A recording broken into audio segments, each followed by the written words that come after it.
The center has just been given an extreme makeover in Ark Survival Ascended, bringing the Shastasaurus, newly updated terrain to explore, and of course, the Pyromane. Anyway, the center has actually never had a fond place in my heart, but I'm hoping with these changes, the center can climb the ranks to be one of my favorite Ark maps. But to put this to the test, I've decided to spend the next 100 days on the center collecting these 6 artifacts, oh jeez, defeating the alpha bosses, and most importantly, taming an otter, naming him Kipper, and having him survive for the whole 100 days. But this all might be an impossible task.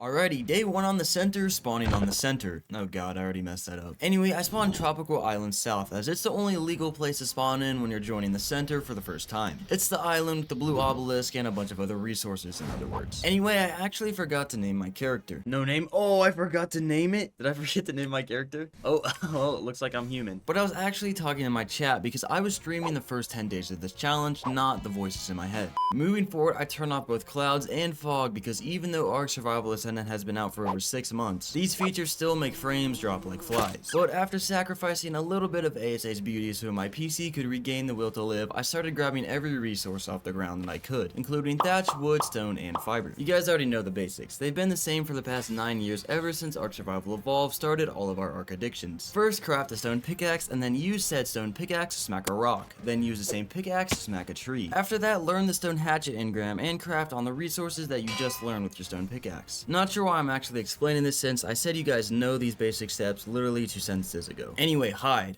I need it. And unfortunately for this poor dodo right here, he's looking mighty skinnable. That was a crazy sentence. So anyway, I proceeded to beat the life out of the dodo with my hatchet and then, you know, skin it. And after getting a whopping 12 hide and 8 raw meat, I put some more experience points in my stats as the dodo had also been kind enough to give me some experience upon its demise. Nice, he gave me some levels. And after putting these points into my stats, I also learned some more basic engrams with the engram points the dodo supplied me. And I soon figured out that the parasaur was running away from a dilo, which reminded me that I'm pretty vulnerable on this beach right now. Even though it's an easy spawn zone, this place is still no joke. It's tough out here on these streets. Anyway, I decided to craft spears that I had recently learned how to make to keep myself safe. Hence the flint farming, which provided me 1 spear. And after that, I moved a little further inland where there were a ton of bushes that I picked for their fiber. And with that fiber, I crafted a full set of cloth armor.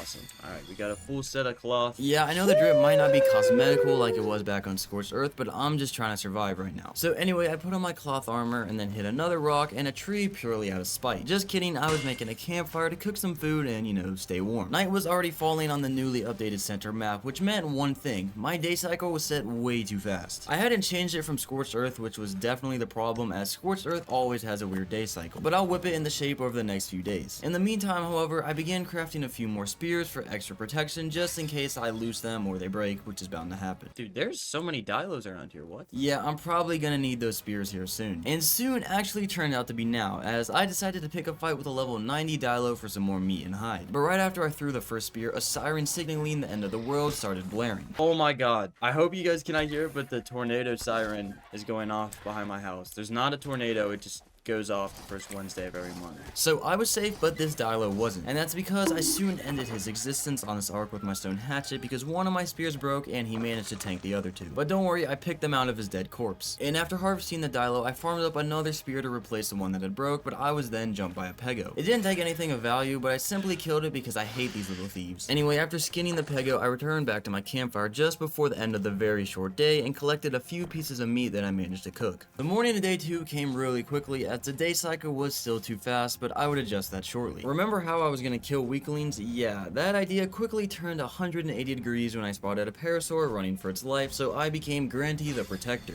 Ooh. I'll protect the parasaurs.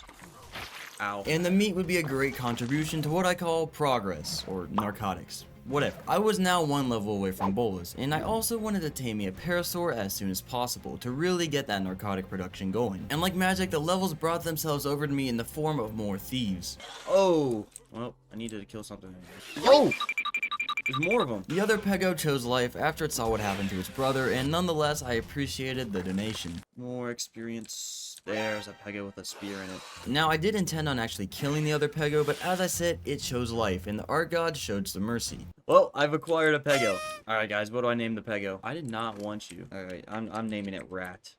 No, I hear another one. But this one would not get the same treatment because I still needed XP and hide. Die. Bruh.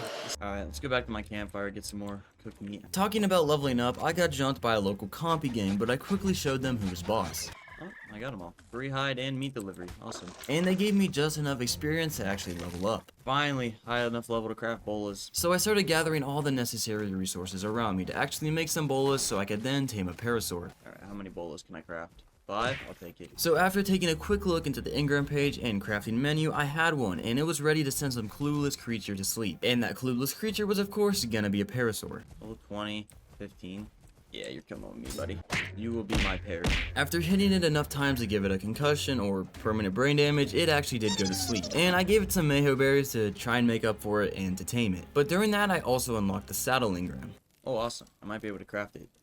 Oh yeah, I definitely can craft it. Let's go. So I dropped a tree and picked up a few bushes, and boom, just like that, the saddle was made. Okay, we're about to have the parry. As usual with these challenges, I named the parasaur Parry, in honor to all the other parries in my past videos. But then I got interrupted by a dodo that clearly did not respect me or parry, so I had to put him down. Oh, hey there. Oh, to sleep.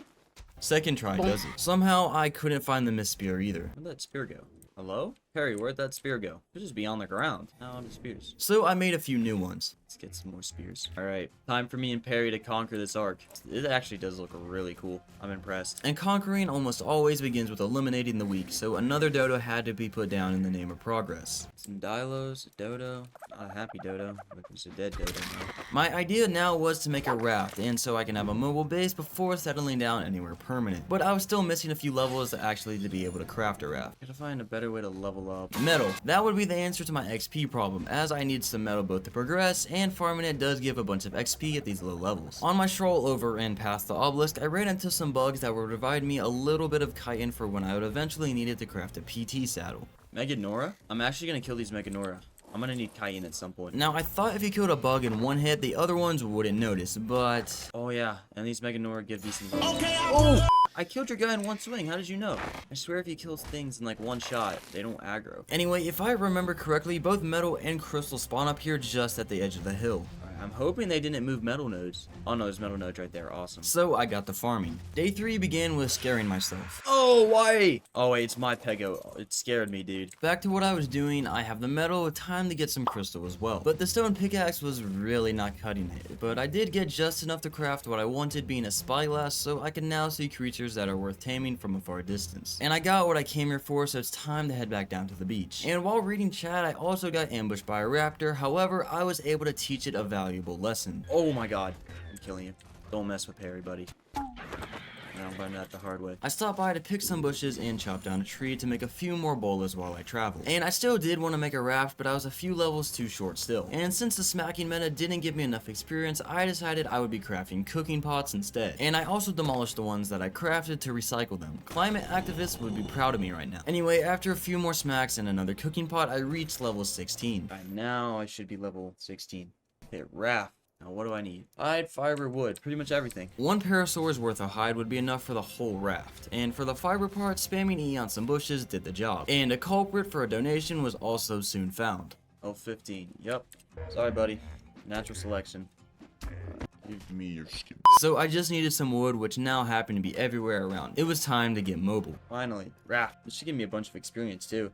Ooh, 3 levels? That's what I'm talking about. Progress was coming along nicely. Next up, I had to make some forge so I could start smelting some metal and get some better tools. So I ventured back into the engram page to discover that I could unlock all the important upgrades that I would need. And having unlocked all these essential engrams for the progression of me, it was time to farm the necessary resources as well. And I guess this Dilo heard me yapping and offered itself as free hide. Ooh, 145. Not up. I'll still kill it though.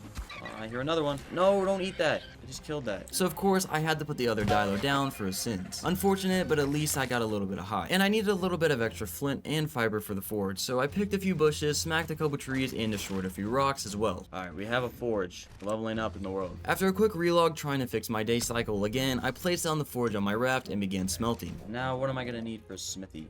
More hide again. What? It's almost like Ark just wants me to keep killing innocent creatures. Little do they know, I don't feel that guilty when doing so. Is that the high level parasaur? Yes, can't kill that. 1-4, jeez. They're all high levels. Of course, at that moment, I was taking care of easy pickings first. Oh, perfect. I didn't even hear you. Just walk into it. Hide acquired. Now I was only missing stone, which I quickly gathered. And when I got back to my raft, I grabbed the rest of the metal from the forge and made a smithy. Being only day 3 and me already having a smithy is pretty cool, don't you think? Anyway, the first thing I was looking to upgrade was my pickaxe, but I was still missing a few resources. Pickaxe. What? More hide. You know what else I need more of? Once Human. But Once Human isn't a resource, obviously. It's an awesomely weird game that just came out on July 9th. Once Human is a free-to-play post-apocalyptic open-world survival game that me and Perry have been playing, and I can say that it's pretty awesome. But Perry, what do you think about it? I think he said he likes it too. I don't know. I don't speak Parasaur. Anyway, Once Human has a world like no other. It's 256 square kilometers, so almost 4 times the size of this map right behind me. And it has quite possibly the most interesting creatures I've ever seen. Seriously, what is that? That's terrifying. You see, in Once Human, you're an evolver that has to explore the post-apocalyptic world with these terrifying monsters. That's literally a bus with legs. These things are actually called deviations, and they can actually be captured just like you can tame dinosaurs in Ark. Nice shot! And deviations are your doomsday survival buddies. They can help in combat, home building, and guarding the homeland. Once Human also features realistic visuals and graphic details that are simply immaculate. And just a little fun fact about Once Human, you can play co-op, so you don't have to explore this crazy and scary world by yourself. That's why I make Perry play with me, because otherwise I would probably get too scared and just hide the whole time. Anyway, on top of all this, Once Human has challenging dungeon bosses, a diverse script life, and both PvE and PvP experiences, and best of all, great loot. And trust me, I know that it's great loot because of how many terrible supply drops I've opened on Ark.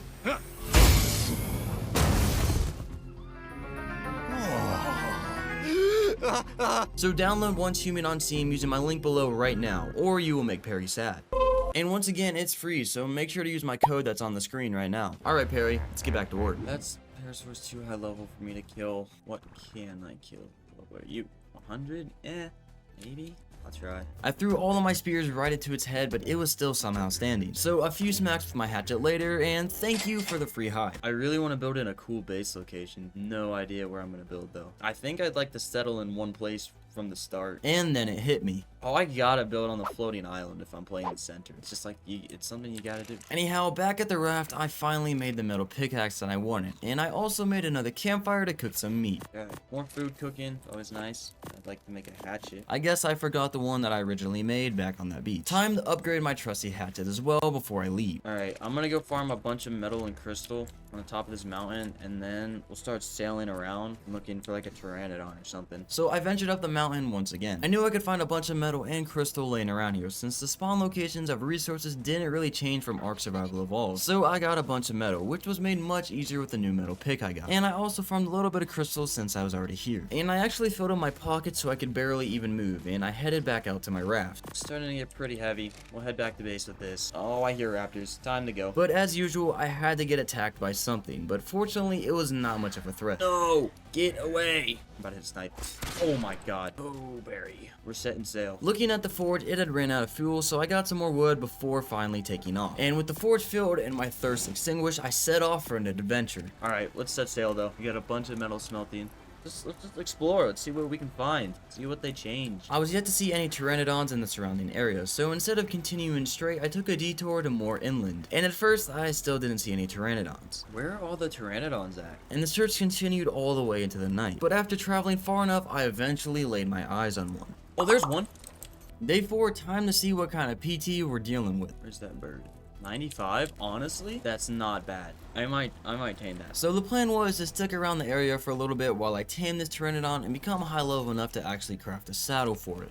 We're making landfall. I started off by cooking up some narcotics. Also, I tried farming in peace, but these little ichthyes kept testing their luck with me. Oh my god. You don't want it, buddy. You don't want it.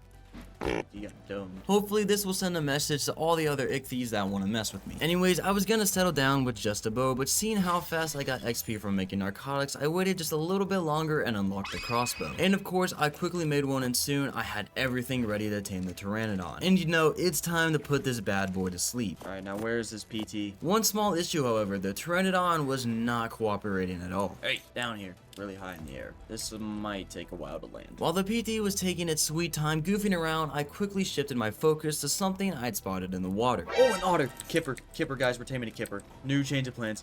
We're taming a kipper. Initiate mission, acquire kipper. Where's the otter? Oh, piranha! I packed up one of the piranhas and started looking for the otter again. Where'd it go? Kipper, where are you? Eventually, I spotted him again, and the taming process now begins. Oh, he's right there. Where's that piranha body? Come here. Kipper, got something for you. You will be my Kipper. Also, it seemed like these annoying birds still didn't learn their lesson. I've got to take care of this ichthy now. But a shot to the dome took care of it. While waiting for Kipper to lose enough food, I also made some more arrows and then went back into the water to hunt. Fish, fish, fish. Need more fish. Come on. Where's all the fish at? It's like none around here. What? Maybe I should be careful of what I wish for though, because there were definitely fish around me, just not the type of fish that I actually wanted. Giant saber-toothed salmon. Will that work? Really? Oh! Oh, don't kill me, don't kill me! No! We gotta get out of the water. No, no, no, no. No! No! No! Oh, no! Alright, there's a spawn not too far. We gotta run back. If only I would respawn exactly where it shows on the map. At this point, I still didn't know how much that one piranha actually screwed me over. Should've made a bed. Dang it. And the Ark's elements had different plans than just letting me run back to my stuff peacefully. Dude, it's hot up here. Hot it was indeed. Too hot. It was literally scorching and I was being basically burnt alive. And I wasn't able to make it too far before I gave in to the heat. So this is gonna be an issue. But it's now time for attempt number 2. What?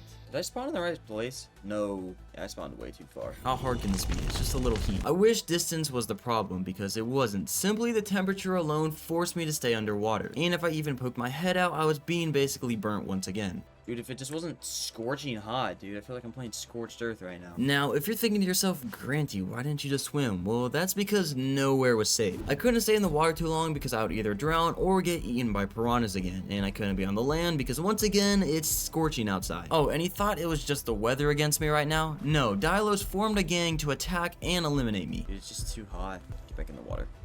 And I'm broken bones. Shoot. If I stay right here. Oh no, but now I got the dial. Alright, you know, attempt number 3. It's finally starting to cool down, I think.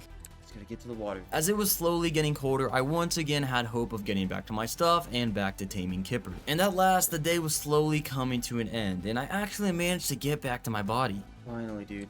Please. Come on. My stuffs are right there. I'm making a bed. I'm making a bed. Oh my gosh. Of course, the first thing I did was make a bed. Bed. What do I need for a bed? And the Ark gods decided to actually give me a blessing before the sunset. Oh!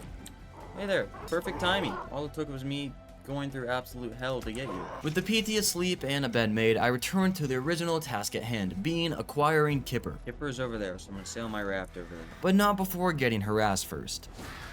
Dude. What? That's my Pego. No, give Rat back. Give Rat back. Rat, get over here. I hate these things. No, Rat. I'm not gonna be able to get to my raft, dude. So I'm just gonna get killed by piranhas. Day 5, we lost a good friend. The ichthyes got their revenge on me in the end. Rat was never meant to be, that's true. Alright, but Kipper was meant to be, that's for sure. Anyway, back to the mission, acquire Kipper the otter. I need a fish, preferably not a piranha. I found the saber-tooth salmon, which should give more taming effectiveness than the simple fish I was using earlier. So I obliterated it and fed it to the otter, and also hopped back on my raft to heal a little bit. Kipper's going to survive. It's the last thing I do. So I healed up to about half of my HP, and it was time to feed Kipper the last fish. Kipper should be hungry again. I wasn't looking for any oversized fish since the taming bar was basically already full, so I just killed the first poor thing that I found and I claimed my Kipper. Kipper, come here. Come here. Yes! Yes! Oh my gosh, Kipper. Buddy, my life's complete. Not really, I've still got to kill some bosses, but we have a Kipper. I swear I'm not gonna lose this Kipper. I've lost every single one of them in the past, but after such a difficult tame, I just gotta make sure it survives all 100 days. Next, the Pteranodon was still taking a big slump on the beach. I'm just gonna tame Yutyrannus. I don't feel like getting hurt.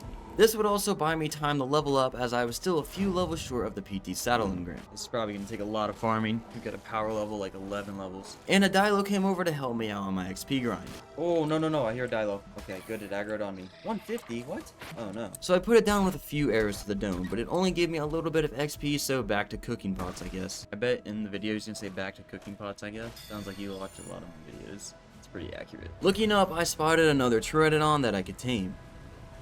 90. That's not bad. So a bola and 2 tranks later, we got 2 PTs waiting to tame. And the first Pteranodon was now actually tamed, and due to popular demand in my chat, I named it Gary. Oh, tamed. Alright, people have been asking for me to name this kid. What? Okay, I thought its head was messed up. Gary. Alright, now, just gotta get high level enough to make it a saddle. Meaning back to the cooking pot grind I go. After the craft, place, demolish cycle, I was finally now level 38. And now I just have to actually get the stuff to craft the saddle itself. What do I need? I swear I have chitin, don't I?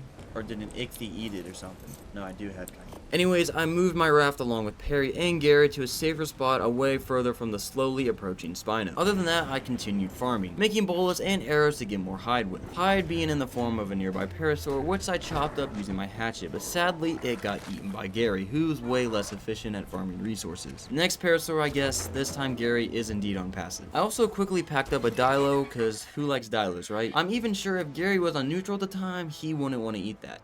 Let's venture over here. Hopefully I can find some buggy boys or something. By something, I meant turtles, and when I did find one, unfortunately, I gotta put it down. But I'm gonna do it a more vegan way, you could say. This is gonna take a while, but I should have just done this with arrows. I don't know what I'm doing. It's dogging on my parasaur. So to make sure we don't lose Perry, I parked him and continued putting arrows in its head. Oh my god. Okay, I gotta harvest it before piranhas. Okay, I got a decent amount of keratin from it. Back to looking for some more chitin or keratin. Come on, Meganora, Titan drones. The one time I'll ever ask for them. Where are you? And I was about to open a supply drop, so prepare yourselves to be disappointed. Can I open this? Probably not. Oh, I can. Oh, trank arrows and a harpoon gun.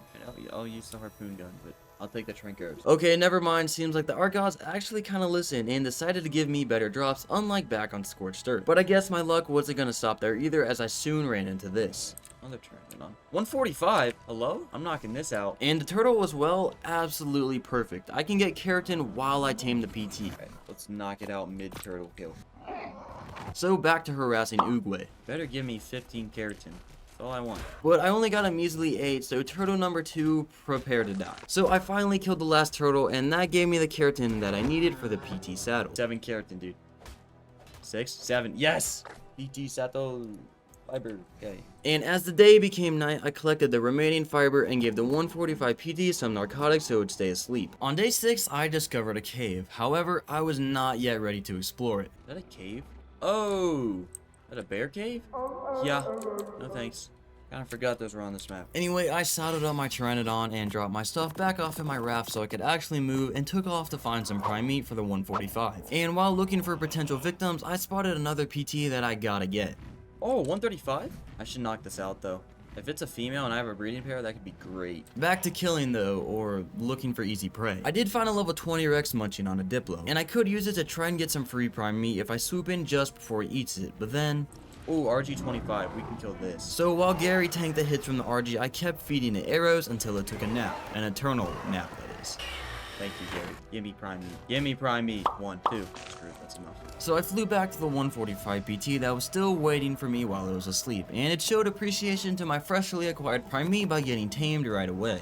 Yes! Alright, what am I naming this crazy bird now? Name it Rocky? I kinda like Rocky. Alright, honestly, I might try and pack up everything and move to the floating island. I don't have a good way of getting Perry there. Could just abandon Perry. As heartbreaking as it sounds, I didn't have any way of transporting Perry over to the floating islands at the moment. But perhaps I'd be able to stop by and pick him up in the future. That is, if he still doesn't get killed. Okay. Dude, honestly, let's pack up. I'll just have these guys hold stuff. And then Perry, I'm gonna have to abandon Perry. Sorry. It has to be done in the name of progress. He was a good Perry. Maybe I'll come back for him if he lives. Kinda doubt it. I threw away most of my useless stuff, like berries and the harpoon gun, just so I could carry all the important stuff like resources. Backing up. This is a risky move, but we're going to the floating island. Build a base there and just expand it over the 100 days. Something inside me just really felt off about leaving Perry behind, but it had to be done in order to move on. But don't worry, this is not the end of the road for Perry just yet. But if you feel like it, just say justice for Perry in the comments. And I slowly made my way over to the great giant floating island while periodically landed for stamina. Pretty nervous, I'm not gonna lie. It definitely does look cool. But my PC started working overtime when I got inside. Okay, this does look like it was redone. FPS. Not feeling good. Oh my. 30 FPS. I'd really like to build here. Might turn my graphics down. I can hear my PC like cooking, dude. Those fans are spinning. I assume you guys wouldn't want to watch a PowerPoint presentation slideshow every time I enter my base. Let's go up top. Let's see how it is up top. It's like, I'd like to build somewhere that looks cool, but 30 FPS? where I'm basing at for the whole video, not optimal. So I'm gonna have to compromise a little bit and look for a less laggy spot to build. Hooked on the beauty of my surroundings, I was completely oblivious to the danger that was stalking me. This could be cool. This could be a cool place. We got water right here. Let's get a sip. Oh! Oh no! Okay, they can deal with it. They can deal with them. Okay. Probably should have scoped out the area. Oh, that could have been so bad. Anyway, I continued searching the land. I did spot a top of the pillar that I kind of wanted to build on, but it wasn't all that big, so I would just run out of space in the long run. And I wanted to find a base for the rest of this 100 days where I'm not going to have to move. So I flew up to the highest point of this island and looked around to consider my options. Let's take a good look around the map while we're up at this high elevation. But I couldn't really think of anything just by looking back, so back to flying around, I guess. Shortly after taking off, I came across this interesting space that actually did tick all the boxes. This cave's cool. I like this. Dude, maybe we set up in here, because I can probably defend this pretty well. So after considering all of my options, I decided to settle down right here. It was a nice looking spot that looked kind of safe, so I can easily set up in here. This is looking like a cool spot, guys. I'm kind of vibing with it. There's a few small entrances I can block off and defend. We've got good access to outside. That's definitely the biggest entrance I'm gonna have to block off. Got some resources. Got some water down there. So it was settled. Glowy mushroom cave looking base spot. I was digging it. I'll set up my base right here, under these mushrooms. So I placed the first foundation, followed by a bed, of course. I'm not making the mistake of forgetting a bed ever again. Anyway, I then farmed up even more foundations and placed a smithy and a forge. I think I'll just go with an open base layout. I also made a sickle to make farming fiber a breeze. Sweet, got a sickle. And I got to gathering it. I'll place a bunch of forges here, dude, once I have them. Alright, let's unload the PTs. Day 7 began with farming some wood and metal just to have it smelting in my forge while I do side quests. Let's repair the tools, and then I think I'll just farm up a bunch of metal and have that smelting over time. Really don't want to lead stuff up to my base. I think an RG might be the next tame on the agenda. I think I was enjoying smacking metal nodes a little bit too much. Want all the metal. I'm metal hungry. I'm yet to find oil, so I'm just gonna get metal. Feed my metal addiction. But I don't see that as a problem. I mean, you could always have more metal, right? You can never be rich enough to not need more metal. Probably said by some smart art player. Back to what I was doing. So, RG. And RG's gonna be the key for me to being able to farm up and build a decent base. They're not hard to tame, luckily. I really wish I had Perry right now. I need to farm narcotics. That's what I get for leaving him. I already had enough tranks to knock out an RG, so I was just missing the traps. So I unlocked the stone structures and flew over to a nearby rock formation in front of my base to farm some stone. You really deserve that. I know. I'll get him at some point. Maybe once I get the RG, I'll go get him. Alright, yeah, I'll make that deal. Once I get the RG, I'll go get Perry. But I'm also going to need an RG saddle, and I am so far from being able to unlock that saddle. I'm not sure what I'm going to do about that, but I need an RG. The farming continued as the sun rose, and on my way back to my base, I got an idea. Dude, honestly, I could probably trap an RG and tame it inside my base. Which is probably what I'm going to do. Alright, I have everything to tame said RG. Now it's just finding a good one. And I actually found a good one. It literally appeared right in front of me, begging to be tamed. But I just, ooh, 135. I'm taming this right here. So as planned, I assembled a trap near my base and went to grab its aggro. Follow me. Come on. Got it. Easy. And I started pelting it with trank arrows. It's getting bloody. Thankfully, it went to temporary sleep before it gave into permanent sleep. Alright, let's knock out. Let's get this guy some prime meat. The only issue was, once again, my level. I was 19 levels away from getting the saddle engram, and at this stage, the leveling process slows down a lot. I guess I'm gonna have to figure out something along the way, so back to what I was doing, getting prime meat to tame this. I know it would technically be cannibalism, but I don't care. Still wearing cloth armor, just now realized. Need more prime than that. So I continued harassing the local RG population for prime meat, and levels, of course, all in the name of progress. Oh, there's a Doedic. I need to tame that, no matter what level. Hey there. 25? I'll tame you. Just a quick detour to delete this RG because it looked any fun. Oh yeah, tons of prime meat. That's what I'm talking about. I returned back to the RG that I knocked out and I fed its prime meat, and now I can peacefully tame the Doed as well. I also made some arrows and began the process of befriending the Dodo. Of course, by shooting. How else did you think I was gonna tame this? Like, make friends with it peacefully? No. Oh, is this thing bloody?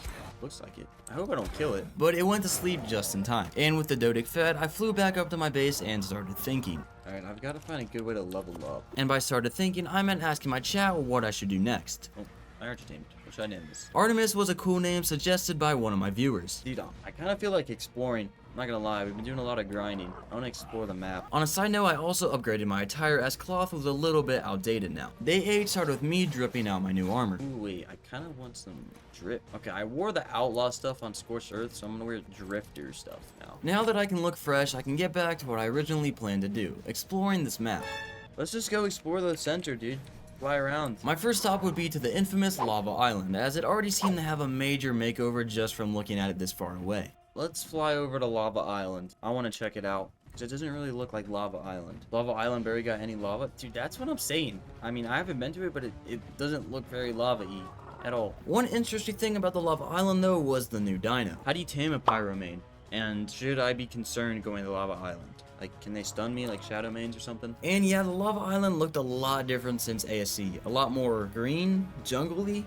I don't know. I don't even see any smoke coming from the volcanoes. Pyro is aggressive, but am I fine if I'm flying around, like in the air? Like with shadow mains, you still got to be careful in the air. No, they don't stun. Okay, nice. Good to know. Anyways, I got distracted by a drop in the water that instantly despawned right in front of my face. Lava Island. Not looking too lava-y. There's some smoke from the volcanoes. Dude, why is this place looking like lush and fertile, dude? Kind of looks like, I don't know. And I got my first look at the pyromane. Oh, there's a new thing. The pyromane. 140. So how do you tame pyromanes? Are they some crazy taming method? Drag it to the water to extinguish the fire, then shoot it? Like, shoot it with bullets? Like, try and, like, purposely take down its health? Also, it seems that I don't learn from my past mistakes. This obelisk looks cool. I mean, I don't know. Let's check out the actual volcano. What's shiny and yellow? Oh, lava. Makes sense. Tons of resources, man. But enough of the Lava Island for now, as my attention was quickly hooked by a drop in the distance. Oh, yellow drop? Can I open this? Hold up. Maybe we get something cool. Level 45? I'm level 44. It's still got enough health. I'm leveling up. To feed my opening useless drops addiction, I went on a whole side quest of farming cooking pots and leveling up just enough so I could see the disappointment inside of it. Gotta be quick. Watch me farm all this, and this drop's gonna be like the most horrendous thing. Only cooking pots for a little bit until I get to level 45. Maybe 2 will be able to push me to it. Oh yeah. What is knocking down trees? Oh! That's the new thing. Level 140. That's horrifying. Okay, I'm gonna get this drop. I'll check that out in a second. Please be good. But the Scorched Earth luck was returning back to me. Maybe one day I'll find a drop that'll be so good it'll make up for all the bad ones. Obviously, that's not gonna happen today though, so back to the new dino. How do you tame these things? The Ceratosaurus? How do you say its name? They look cool. They got huge tails. What did he say? You need to get them drunk? What? Sounds like I might just have to watch a tutorial. I would like to tame those. Ceratosaurus. Okay. Not gonna lie, just looking at them though looks annoying to tame. Anyway, I continued my exploration out towards the blue obelisk. Check out the blue obelisk. I remember Center had like the worst obelisk stands of all times. Like you could get stuck inside of them.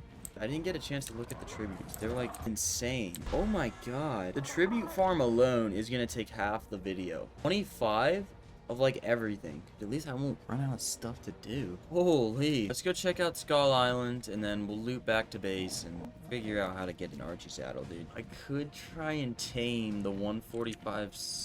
Wait, before I say this, yeah, no, you need to be 71 for the saddle, bro.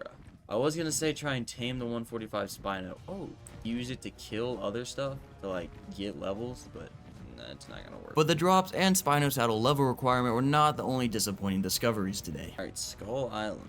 What? How do you get inside of it? What? They take that away? Oh wait, no, it's right. Ooh. It's got like a temple in its eyes? Oh wait, there's nothing behind it? What? Oh, you got, dude, this is like the perfect opportunity to have a crazy cave in it, and they didn't do it. Maybe there's something on the top of its head. This would be a cool place to build, I'm not gonna lie. I kinda had trouble putting how disappointed I was into words. Dude, there's no way it's like not hollow anymore. Bro, that's so disappointing. On my way back to my base, I flew into another yellow drop, so of course I had to check it out. And this time it was actually kinda decent. Ooh. Oh. Ooh, good flak helmet. I'll take it. Alright, finally, let's go back to base. Still gotta figure out how to get a RG saddle. Kinda just been putting that off. My chat had an idea. Craft a bunch of rafts. That might just be the strat, dude. Craft up a bunch of rafts. Gonna eat through my hide, sadly, but whatever. Gotta do what you gotta do. So I grabbed all of my hide and set off for a better spot to farm wood at. Day 9, I returned back to the good old grind. I was in desperate need of an RG saddle, meaning I had to grind out 16 more levels to actually unlock the engram. Probably about to spend all of it crafting rafts, but probably farm a bunch of hide first and all the fiber and then all the So anyway, I flew over to the blue obelisk island where I was greeted by another blue drop with a ring, and some more free hide in the form of, well, pegos. Oh! Free forge. Yep, you're turning the hide, buddy. I need hide anyway. But I can't pass up on the free dodo either. Parasaurs. I know there was a ton up by Blue Obelisk. And my first victim just got a taste of Ebola and 3 arrows for breakfast, and it also gave me just about enough hide to make 1 raft. So I get about a raft of hide per parasaur. So I lowered the population of blue ob parasaurs. Alright, die. Oh, that's the new thing. Castoroides. I don't know what it is. Didn't know it could spawn on this island. I think it's really scary looking. I think it's really quick. Making the first raft made me realize just how long this grind to level 16 was actually gonna take. How many levels? 1. Oh, this is gonna take a while. Do you not get resources back? What? No way. This is just slowly go under. What's happening here? Well, I guess I gotta farm that much more of everything. Bummer. But that was not gonna stop me from chopping down all these trees. Whatever. In the name of progress, I will get to level 62. No, I hear a pego. I'm ready for it. Where is it? Don't jump on me. You ain't taking my stuff, boy. I'm turning you into a raft. Another level. So the cycle of dropping trees and mowing down bushes with my sickle continued. I am public enemy number 1 of Team Trees. 54. 8 more levels. Hopefully I can do it without having to go back to my base. I'm gonna need to farm hide. I'm probably gonna have to go back. I smacked some river rocks for some more stone and made some more bolos, and returned back to the land where I ended some Phiomia's life for the greater good. Ooh, Phiomia. Please give hide. That's their best pigs. Oh, 150. Yikes. No, I'll be able to take it. But after putting it down, I quickly came to the conclusion that parasaurs were just simply better. Not as much hide as I thought. So back to harassing them I go. How are you not dead? How much hide? I need like 500, maybe 600 for all the rafts to get me to level whatever. 62. I need 7 levels. I think my hatchet will break before I achieve that. I don't feel like flying back to base, so I might switch to a stone hatchet. As the durability slowly started disappearing from my hatchet, so were the parasaurs. A few more parasaurs. Oh no, I've kind of killed off the local population. Need more parasaurs. Phiomias, I'll kill those too. There we go. You could tell I was really dedicated to this RG saddle as I continued farming the trees, crafting rafts, and placing them down to the sun set. Okay, 4 more levels. Surely the metal hatchet pulls through. Alright, it's now day 10 and I'm on the final 2 levels. Oh. And get out of here. Free hide is always appreciated, especially in the form of a dilo or pego. Speaking of pego, Oh my, dude, die. but the pests aren't limited to ground dinos as I soon got harassed by an ichthy as well. What? No, there's no way you just ate my cooked meat. I keep on sending these birds back to the lobby, but they just keep coming back. But unfortunately, my hatchet gave out. Alright, come on. I need like 1 more raft after this one. I need my metal hatchet to pull through. Give me like 150 more wood. No! But it gave out at the right time because I was already level 62. Somehow I just didn't notice. 1 more raft. Oh wait, no, I am level 62. Yes, I can be done. Let's go. Guess I just wasn't paying attention. Sweet. I'm going home. But by my honest reaction, you can probably tell I was not too happy with how this map turned out. But I guess I haven't really explored the whole thing, so it's probably too early to judge. Center is looking a little different nowadays. Looking better, but it's still a center. I'm yet to see the underworld though. I heard that was cool. The map looks cool.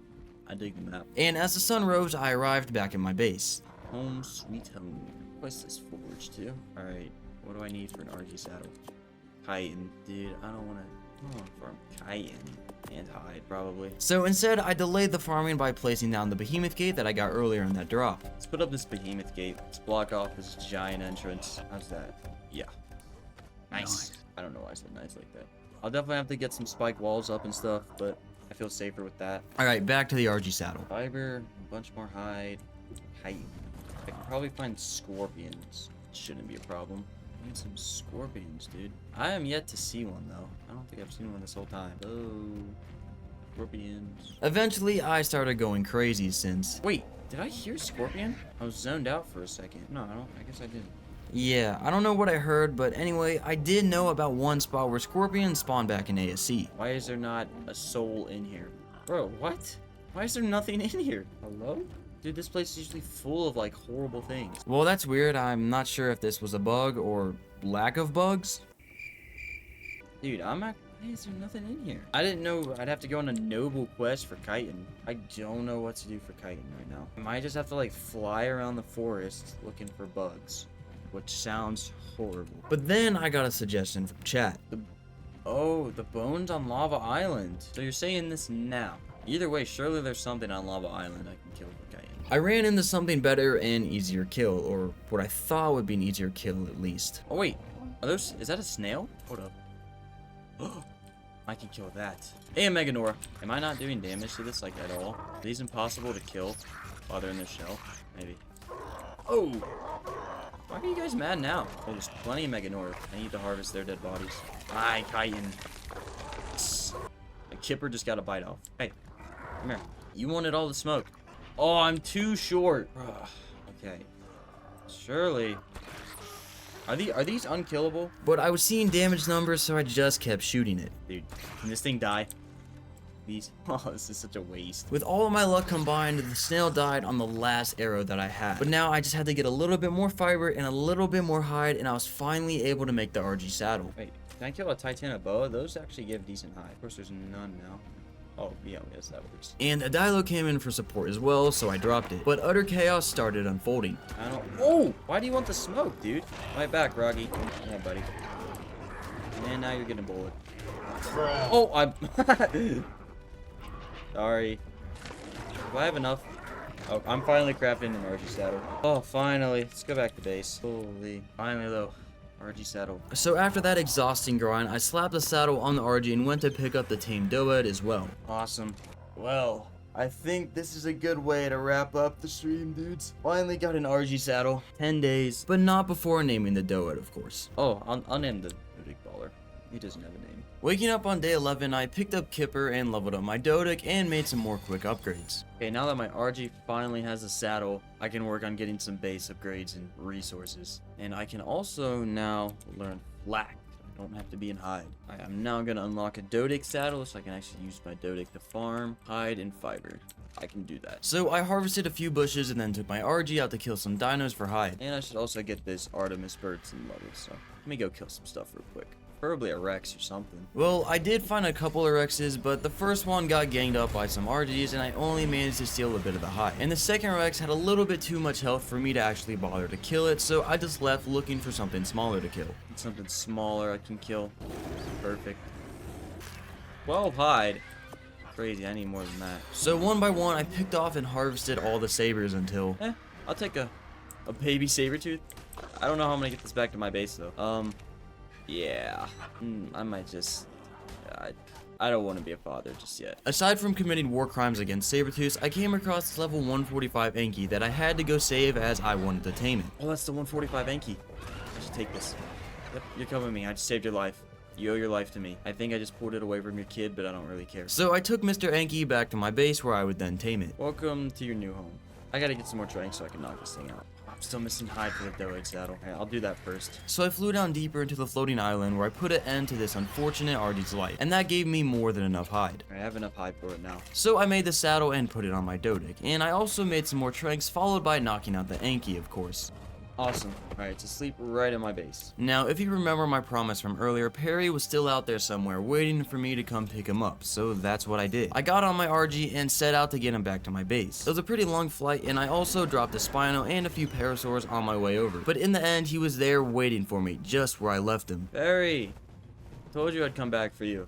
If any of you doubted that I would come back for Perry, you were mistaken. So I picked him up and flew him back to my base, and I immediately put him back to use. Alright, Perry is back home, where he belongs. Alright, let's start working on this base, because this is looking really sad. I picked up Baller, farmed a bunch of stone, and then chopped down some trees above my base, and as night fell, I returned back and started crafting all the foundations. Foundations. These are expensive, I forgot. Day 12 began with the long-awaited renovations. Place these crappy thatch foundations with amazing stone ones. But I quickly ran out of wood, so back to the lumberjack duty I go. And I'm already out of wood. Back to farming. Luckily, there were plenty of trees to choose from right above me, so I got all the wood that I would need and swiftly returned. Back at my base, I made a few more foundations to expand my humble crafting station. Alright, and with the rest of these resources, I'm just gonna craft more forges, because... Oh, never mind, I need more flint and hide. So this time, I took my Pteranodon out to go get some hide. Oh, looks like my Enki tamed as well. Probably have to farm hide for that, so that was better. I was back at the beachage where I once again had to decrease the parasaur population, but it was morally okay as it was all in the name of progress. That's pretty much my excuse for everything. Anyway, the mod shops weren't safe either this time. Also, I took a quick detour to check on that high-level Spino that I saw in the area. I don't know, where's that? Oh, is that it? Yeah, I want to tame that. Alright, that should be enough hide. Head back to base. And at base, I got a little bit of flint from a rock and gathered a bunch of fiber with my sickle and made 3 extra forges. Alright, 3 more forges. That's not bad. I then unlocked and crafted an Anki saddle. Alright, make it an Anki saddle now, and then probably on day 13, I'll go on a back to middle run. Of course, I didn't forget to give the Anki a name, and I gave it a very fitting one at that. I'm gonna name this Anki Shastasaurus. Yeah. So day 13 began as planned. Alright.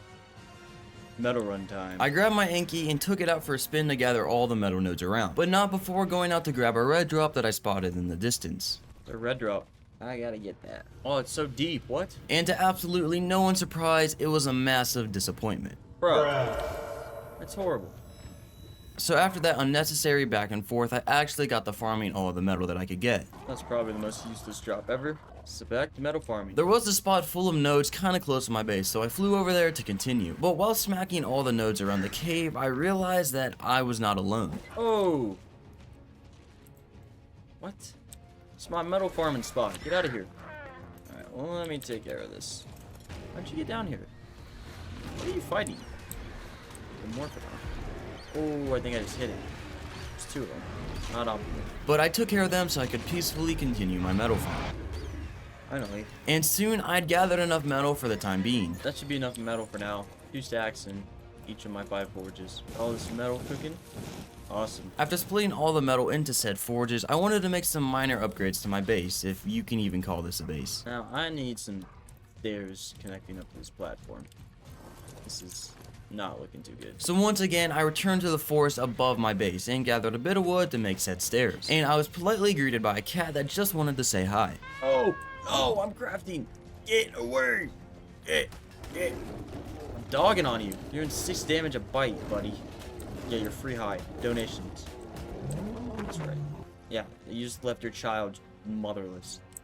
How do you feel? Shortly after that incident, I returned back to my base and placed down the stairs. Oh, I miscalculated by 1, bruh. But I couldn't be bothered, so I just demoed a spike wall and used its resources to make one more. I have a lot of spoiled meat sitting, so I might as well farm up some narcotics. And farming made me realize I was probably in need of an upgrade. I gotta tame a better berry farmer soon, though. I'm sorry, Perry, but you're horrible. Anyhow, I returned and made the narcotics. Alright, I'm gonna check out, see if there isn't any beaver dams right below here. And if they just happen to have wood, I'll take it as well. I do not remember naming this Chonkosaurus. Whatever. I'm gonna need to farm more wood. I'd actually like to tame a wood farmer though, because I don't really want to farm with my hatchet. I'm gonna see if I can't find a beaver down here in this lake. Beaver would be nice to farm wood for well. And I did find a decent level at first, but I would have to check out the rest just in case. Level 90? 20. Kinda hard to spot in this water. 15. This 90 is looking to be the highest level. I can honestly just rob them. What am I doing? And then they'll all come to me. I'm honestly just gonna take everything. Oh yeah, I want the wood. Ooh, easy wood farm. I don't even need a farmer. Okay, do they have any other dams? Hey, what level are you? 140. Oh, you're coming with me? Don't hit me though. We can be chill. Whoa. What was that? You're gonna farm wood for me though. I dropped it in between some rocks so it couldn't run away, and I quickly built a trap for it. Now let's drop this guy in. Oh. What? And the second try did the job. Day 14 begins with some safety precautions, we could say. Alright, so I just did some research on this beaver female here, and it'll be pretty easy to knock out, but it won't be easy to keep it asleep, as it's gonna need about a lot of narcotics. This time I took Perry on an adventure because the bushes in my base area weren't cutting it anymore. I honestly want to go find a better place to farm berries, because around here is not great. Alright, this seems like a much better place to farm berries. This is actually a great place to farm berries. 1 Bronco swing and you're capping your inventory. During my peaceful farming session, I got attacked by an ichthyos, so you already know that I had to put it down. Oh! Get away from me. What'd you just eat? RG, help! There's this guy. Yep, you're dead, buddy. Picked the wrong guy to fight. Yep. Back to the lobby. And while fighting a Dilo, I realized something was missing. Oh wait, why don't I have floating Damage numbers on. So after a quick check into the settings and a relog, it was fixed, and I continued mashing Perry's head against the bushes. Alright, that's a lot of narcoberries. That should be enough for one beaver boy. So I returned back to my base and made another mortar and pestle to double the production rate of these narcotics. Okay, back at base, let's start making these narcotics. Probably gonna want another mortar and pestle to do this faster. But placing down the mortar and pestle proved to be a challenge for some reason. Oh, no, snap there. Oh! Alright, that's a lot of narcotics. Should be able to knock out and tame this beaver now. And I started putting arrows right up into his nostrils. This one ugly looking guy. Holy. Anyway, I put it to sleep, with brute force, as you just saw. Oh, it's asleep. Okay.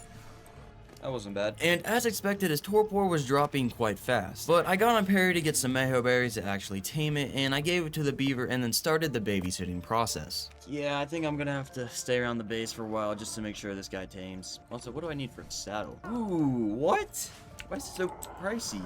Alright, well, I guess I'll get to work on that while I wait for it to tame. I got paste and wood from the beaver dams, and I returned to feed the beaver some more narcotics, then went out on my Pteranodon to get all the hide I needed for its saddle. What can I do? RGs, maybe? But I wasn't having much luck as I ran out of stamina just as the RG died. This is a very inefficient way of getting hide. I can't wait till I have a Rex. Why are you so high?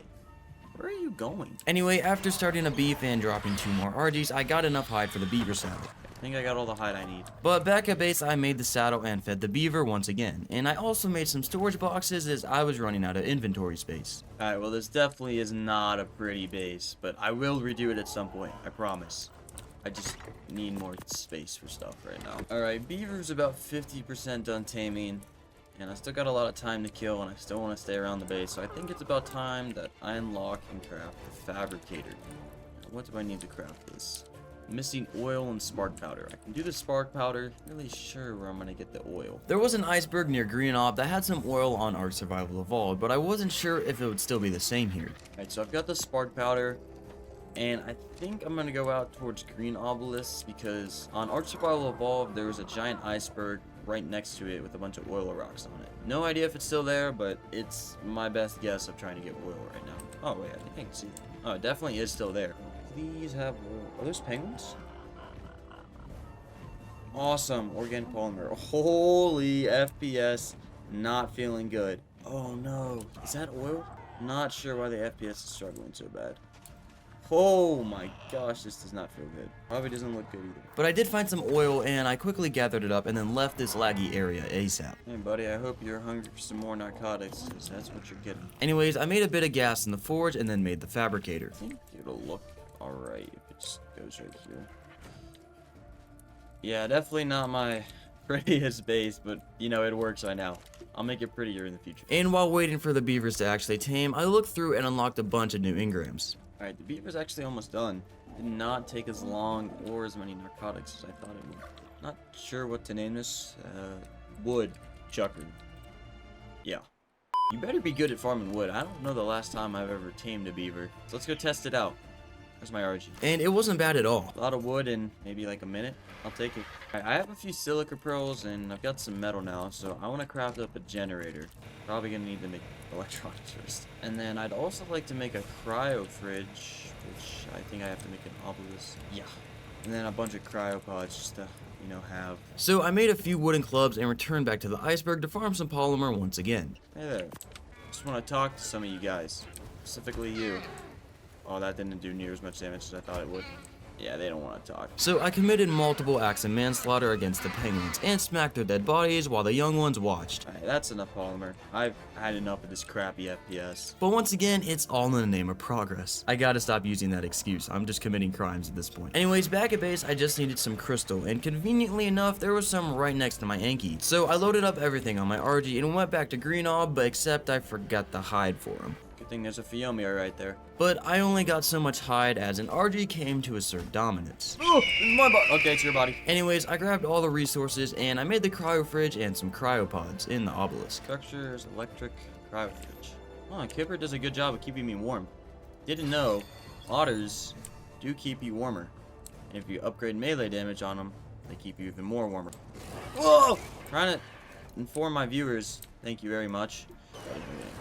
Back to the lobby. Holy, you're dogging on my RG. Not even in a pack. Why are you doing so much damage? Oh my gosh. Finally. Holy. After picking up some oil and grabbing the stuff from the green obelisk, I returned back to my base and I placed down the cryo fridge and started to prepare for something big. Alright, now that I have these good gatherers, I want to tame a Spino. I'm going to need a giant trap for it, and I've already spotted that level 145, so I'm just going to go ahead and do it because I don't want anything happening to that. And I do plan to try and fight the boss with Spinos. And there's more than enough metal around here. They give way more than rocks. After getting stone, I returned to farming wood and thatch, followed by doing some more research on the trap itself. Alright, I'm actually going to look back at my order video that I made almost 2 years ago now. See how big I need to make a trap for a Spino. Alright, it looks like a 4x4 with giant walls should be enough to trap a Spino. So I pulled all the resources and started crafting the walls, and I also flew up again to grab a bit more thatch as I was running out. Alright, got more thatch. And I'm gonna need more stone. Okay. Not a problem. And after missing 2 pick attempts, I was once again back to destroying rocks. This trap is super expensive, but it's all gonna be worth it in the end. Oh, and I also chopped down a few trees for thatch just to be safe. Anyway, back to crafting. Got all the walls I need now, just a bunch of stairs, ramps, whatever. Those are expensive. You already know the drill. Smack tree, get thatch. Harvest bush, get fiber. Transfer wood from storage box. And finally, make ramps. Day 17 and preparation to tame a Spino continue. I have all the structures for the Spino trap. Now I just gotta actually stuff to name it. After making a few more trank arrows, I was finally ready. Alright, let's go tame the Spino. Really hope it's still there. No reason it shouldn't be though. Alright, Spino, please still be here. Please, please, please. Not looking good. Not. Shoot. Oh, is that it? Bang! But my eyes got hooked in by a drop that was kind of close, so I gotta go check it out. Oh, there's a yellow drop. I'm gonna go check that out first. Spino, don't go anywhere. And as you could have probably guessed already, it was absolutely useless. Nah. Probably not worth my time, but whatever. Yeah, Spino's going to town. When is it attacking? Yeah, find a nice flat place to set up this trap. Maybe just like right here on the water.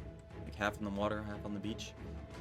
Let's try it. I cleared the trees and started construction from the water. Foundations. Let's grab these walls. Convert them into doors. Dude, I probably didn't need as many walls because these are taller than the ones in ASC. Maybe just go 3 high. These are too tall and they're already pretty tall. Okay, now let's just... These are ramps. I'm hoping these will be able to connect to the floor. Oh yeah. Alright, let's try it. See how it goes. Hey buddy. Come here. I'm gonna tame you. Oh, it aggroed to something. I don't think me. After it was done toying around with that fish in the water, I led it towards the trap. However, is it in? It's stuck. What? No. How did you not fit in that? I think this is big enough for a Spino, dude. What? It's not big enough? Really? Okay. More foundations, I guess. I'll be back, Spino. So I farmed up a bit of extra wood, thatch, and stone and made some more foundations. And then I returned to the trap and started expanding. Alright. Surely it can fit in this. 4x5. If it can, I'm in trouble. So I let it in again, and this time it was actually in the trap. Yes. Now it's in. It's in. For sure. You ain't going anywhere. And I started shrinking it out from a safe distance. Dude, this thing looks mean. Alright, he's just accepted his fate, I guess. A little bloody, bro. Do you need, like, a body or something? Yeah, I'll be right back. I don't want you dying. So in the name of progress, I sacrificed the moss chops to the Spino. Kill the moss chops. Now eat it. There's no way you just killed it and you didn't eat the body. Yeah, there we go. Oh, it's asleep. Awesome. I don't really know anything about Spinos, so I hope these are good stats. I'm gonna go farm a bunch of prime meat now to tame it. There was that alpha raptor back on the big center island. I might go try and kill that depending what level it was. But as the day was coming to an end, I returned back to my base. Day 18, the search for the alpha raptor continues. Alright, is that alpha raptor still around here? But instead of finding the raptor, I got jumped by some hyenas. Holy. I'm gonna have to go one at a time with you guys. Oh, yeah, I can get all the prime meat I need from this. These little hyenodons. Oh, dude, that Spino's losing torpor kind of fast. Kind of forgot. I'd like to kill another hyenodon or two. So I killed an innocent child as they give much more prime meat, and I returned back to the Spino to start taming it. Hey there, buddy. Keep snoozing. And while waiting for it to tame, I got some wood to repair all the ramps so I could reuse them in the future. Let's repair all these ramps and I'll take down the trap. So I picked up all the foundations, which in turn picked up all the other structures. This is still gonna take a little bit to tame. After about 5 minutes, it was up. Thankfully, nothing interfered with the process. Alright, Spino is tamed. Again, not really sure on the stats. That looks like a lot of stamina though. And food, holy. Anyway, hope it's good. And I named it Serpentina. That is a reference to in 100 days, but not one of my 100 days, so let me know in the comments if you know what video this is from. Anyway, back to base. Yellow drop with a ring? Okay, a cracked sickle. Interesting. Anyways, upon my arrival back on my base, I threw the structures into the smithy and chucked out a new friend. Alright, what do I need for a Spino saddle? A lot of hide. A lot of hide indeed. I don't feel like farming that today. Day 19, I started off by renaming the Spino. Alright, I just added Serpentina stats to her name just so I remember them because I probably am gonna level it. So I don't really have a good way of getting hide right now. Anyway, but for that I'm gonna need a Spino saddle, which I need a lot of hide for. So I went off to gather that with my Pteranodon, but my attention quickly shifted to another yellow drop because you already know I can't miss the disappointment that's waiting for me inside. Ooh, yellow drop with a ring over there? Guess I gotta make a pit stop while I'm getting hide. Just has to happen. Pretty underwhelming. Alright, back to what I set out to do. Farm hide. Starting off by pecking this Phiomia to death, and next to moss shops of course, and then a Parasaur. Basically, they're all the holy trio of free hide. Come on, bro, just let me skin you. I continued rampaging all the Parasaurs in sight until I had about 250 hide, and then I returned back to my base where I gathered the remaining fiber and finally made the saddle. Alright, let's whip up this Spino saddle.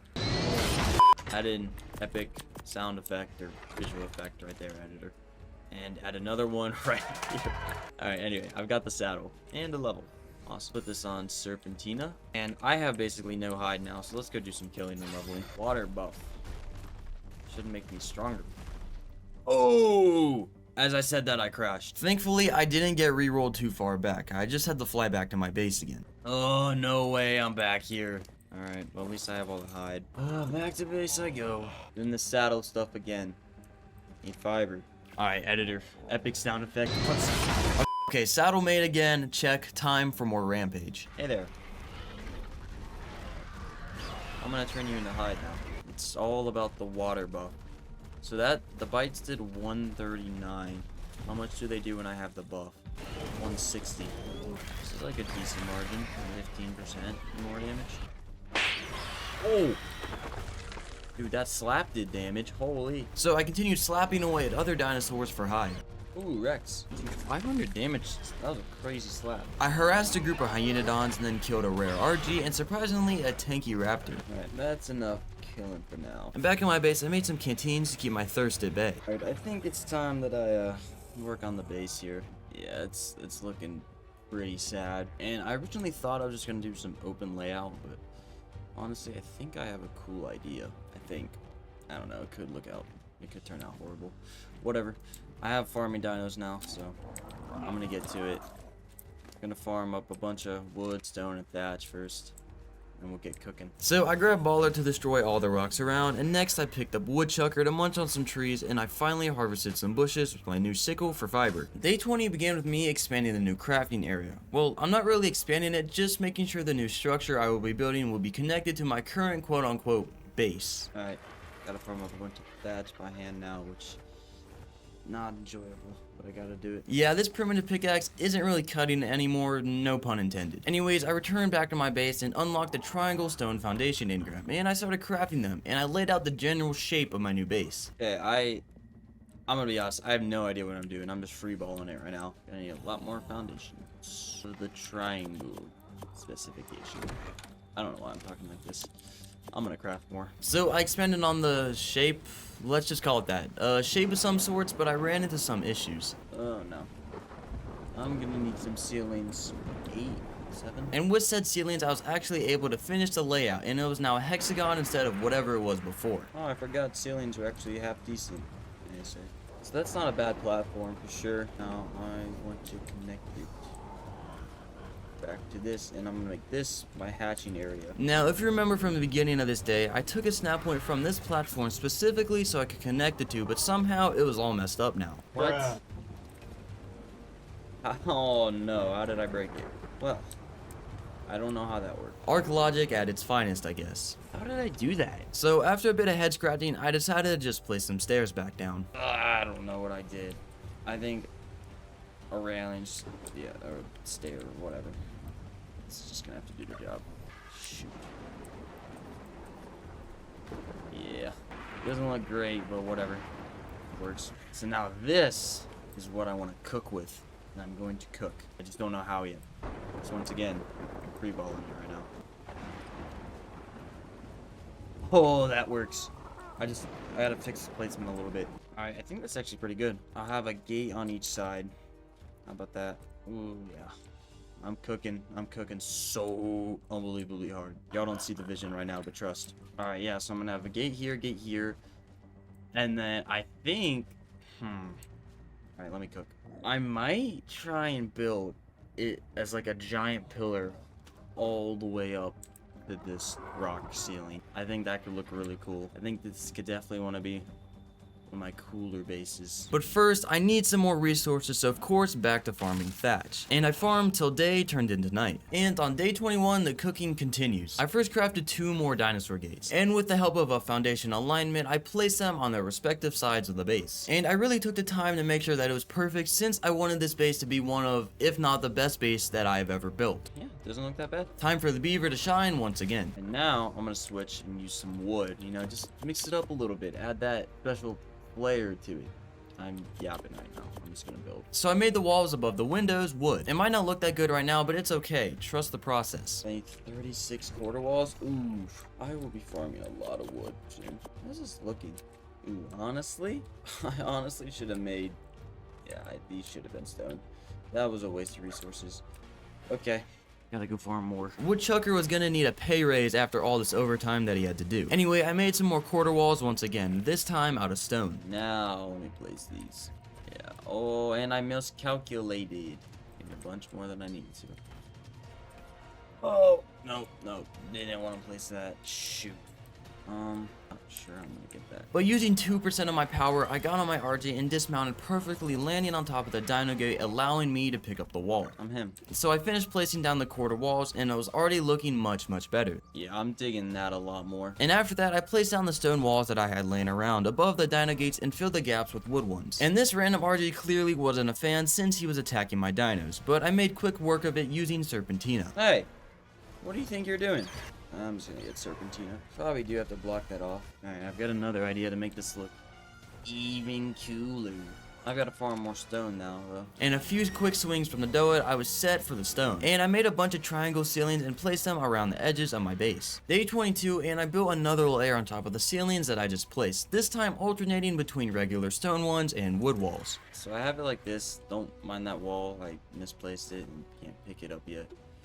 Then I'm gonna have it expand back out. Yeah, I'm just building here, man. I don't really know what's going on. And as you can tell, I kinda wasn't sure of how I wanted to build it just yet, so in the meantime, I just left it to gather some more wood. And upon returning back to my base, I made some more triangle ceilings and surrounded the new layer to give it some more depth, or whatever. I'm just making stuff up. But I also picked up the misplaced wall. Now I'm just gonna shoot it all the way up to the ceiling. Honestly, I'm not digging the wood, man. I might build the rest out of stone just to see how I like it.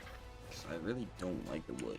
And I gotta farm more thatch now. So I got on my PT and flew down to the islands and whacked a few trees. But on my way back up to my base, I got distracted by a purple drop. Ooh, purple drop at the ring? Yeah, I'll stay around and wait for this. Well, it eventually landed and I opened it and surprise, bruh, it was useless. But back in my base, I sat around crafting walls, followed by placing them, and I would eventually connect the tower to the roof of the cave. And day 23 in the cycle of farming stone, crafting walls, and then placing them repeats until I reach the top of the cave. How am I already out of thatch? But this time I gathered a little bit more just to be safe, and also I didn't get distracted by any useless drops. But after that I took out Woodchucker for another spin, and these hyenas wanted to smoke, so I killed one of them to send a message. But clearly that was not enough, as they ganged up on my RG and actually nearly killed it. Nearly lost my RG.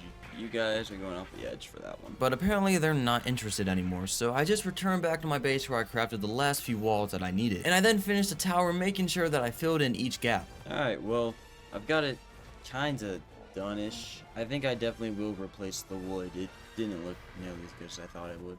But I don't feel like doing that anytime soon. No, I definitely will do that soon. It looks pretty bad. But I don't feel like doing that right now. Despite of what I just said, it looked really bad, so I got on the grind just to replace it. Eh, I don't know. I might grind it out now. So I farmed a bit of stone, made the walls, and replaced the ugly wood ones on the bottom layer. 24 more stone walls. Yeah, that's a tomorrow problem. This looks pretty cool though. I'm definitely gonna add some maybe ramps or something connecting, you know, those. I gotta farm this up. It definitely does look cool though. I like it. And as you could probably tell by now, it was really late at night at the time of this recording. And I actually probably fell asleep right there at my PC since I kind of just stood there for the rest of day 23. On day 24, I wasn't planning on doing any more building. Instead, I actually wanted to progress towards the boss. Alright, so it's day 24 now, and I've been building this base for a while. And I'm digging it, but I'm kind of ready to do something else. So I actually want to get an artifact soon, get some boss tributes going. But for that, I probably want to get a Thylacoleo tame since they're just the best caving creature.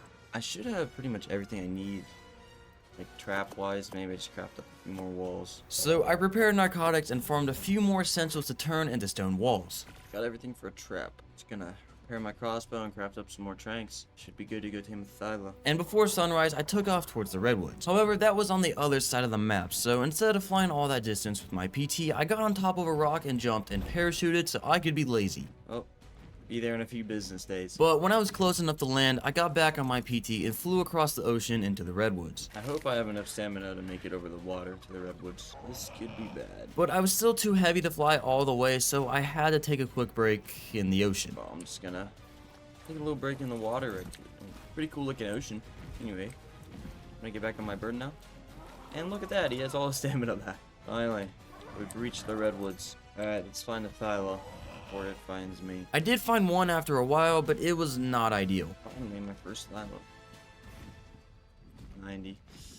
It's really just gonna go for the best level. 90's probably not it. But I did shortly stumble upon another one. 20, bruh. And another one. 20 Poe. But it's mate boosted. How are you mate boosted on a tree? What? Where's your friend? Oh, right there. Bruh. 2 crappy level 20s. Just want a high level Thyla. And the art gods must have heard my prayer. However, it kinda got me in a sticky situation. Why can't I see? Hello? Do you have a level? I am more than close enough to be able to see. Are you real? Why are you not even on the tree? Oh. Just aggroed. Are you real? But it was definitely real. Oh! How did you get... Of course it's a level 130. No, no, no, no, no. Get away from me. Get away. Get off me. Come on. Let me go. Let me go. I jumped off a rock and parachuted to get some distance on the Thyla. Where's my PT? Where's my PT? And I then used my powers to somehow become invisible to it, and look how it just magically loses aggro. Get away from me, demon cat. My PT didn't come with me. Alright, well, I found a 130. There's another Thyla right there. Gotta get back on my bird. Dude, come here. That was nearly the end of me and Kipper. As unfortunate as that was, I still found what I was looking for, being that high level Thyla. So I didn't hesitate and started construction on the trap. I'm gonna set up the trap right here. And I grabbed the aggro once again and nearly died once again. Oh, there's a Microraptor. Please get in the trap. No. No, no, no, no, no. Bad, bad, bad. Get away. Get on the cliff. Day 25, the taming continues. However, that Microraptor was still causing trouble as they normally do. Where's the Thyla? Lou, please tell me that Microraptor screwed up. Nope. I did manage to get the Thyla trapped and the Microraptor ran off while I was chasing it, so I started knocking the beast out. It's like orange too. Cool color. And since we're in the redwoods, I almost instantly got harassed by a Carno, Oh.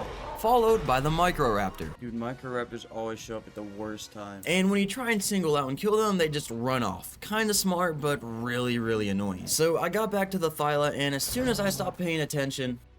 Oh, bro. As soon as I tab out. No! How do you always come at the worst time?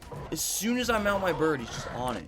Rocky's almost dead. But I got on him just in time to make my escape. I hate Microraptors with a burning passion. But for the third time, I returned to try and trank out the Thyla. And this time, it was actually looking like it was gonna knock out. Just kidding, I got harassed again. No way! But this time, the damage was fatal. Oh my god. I'm killing you. I hate you. Yeah, don't ask me why I didn't do this earlier. I still don't have an answer. Anyhow, I finally knocked out the Thyla as morning came. Oh, nice. Okay, sleep.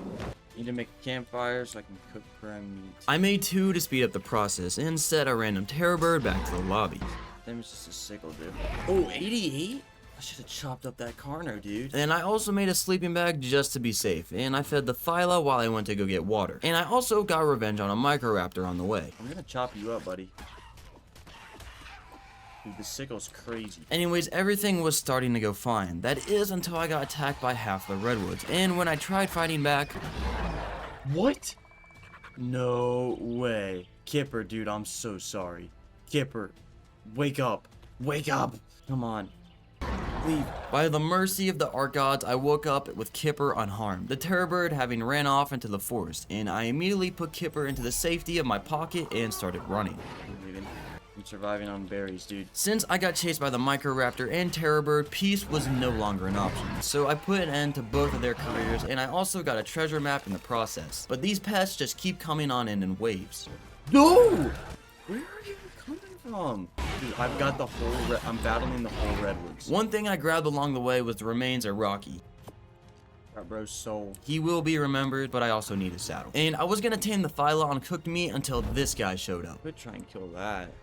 Alright, time to cook up a bunch of arrows. But for some reason, it started running. I know, what a coward. So I chased after it and put an end to its misery. But before harvesting its body, I returned back to my Thyla, defeated some narcotics so I could actually go and get the body without the Thyla waking up. Come on, give me more prime. Please. Please. But by the end of the day, I had 2 campfires set up on the ledge and I started cooking the prime meat. Day 26, one by one, I cooked all the prime meat and I tried getting back up to the Thyla. I say try because I didn't know how I would actually get back up there. How am I supposed to get back up there? Oh no. I did find this collapse tree that looked somewhat promising, however, I got ambushed by a Troodon. So now I was there collapsed as well. But worst of all, the Troodon didn't even kill me. It just kept biting me and then leaving, keeping me asleep throughout the night. But as the sun rose, I didn't hear the Troodon anymore. It probably ran off somewhere, but at least I could finally wake up. Okay, I'm awake. Please tell me I can walk through this. And fortunately, I could, so I slowly made my way back to the trap, surviving off berries, and I then fed the Thyla as well as myself, and it was mine. But I didn't feel like swimming all the way across the ocean and then running all the way back. But I just realized I can't even get up to the floating island, so I'm gonna need a flyer. So the only solution to this would be to store all of my stuff in the Thyla and come back here with my Argy. So I dropped dead to the floor and respawned back in my base and headed out with the bird. Holy, 6,000 meters with an Argy. This is gonna take a while. After holding W and shift for what felt like an eternity, I was back to the Thyla. Finally, back in my stuff. And I got all of my things back, cryoed the Thyla, and picked up the trap and began the long flight back to my base. Now the long flight back to base. At least Kipper's alive. That's all I care about. As I said earlier on, I'm not gonna let Kipper die, not this time. He's surviving this whole 100 days. But I was still far, far away from my base as night fell. So on day 27, I flew the rest of the way back to my base. Finally, man. Back at base. And I threw out Kipper and the Thyla, forgetting that cryo sickness actually does exist. Oh no!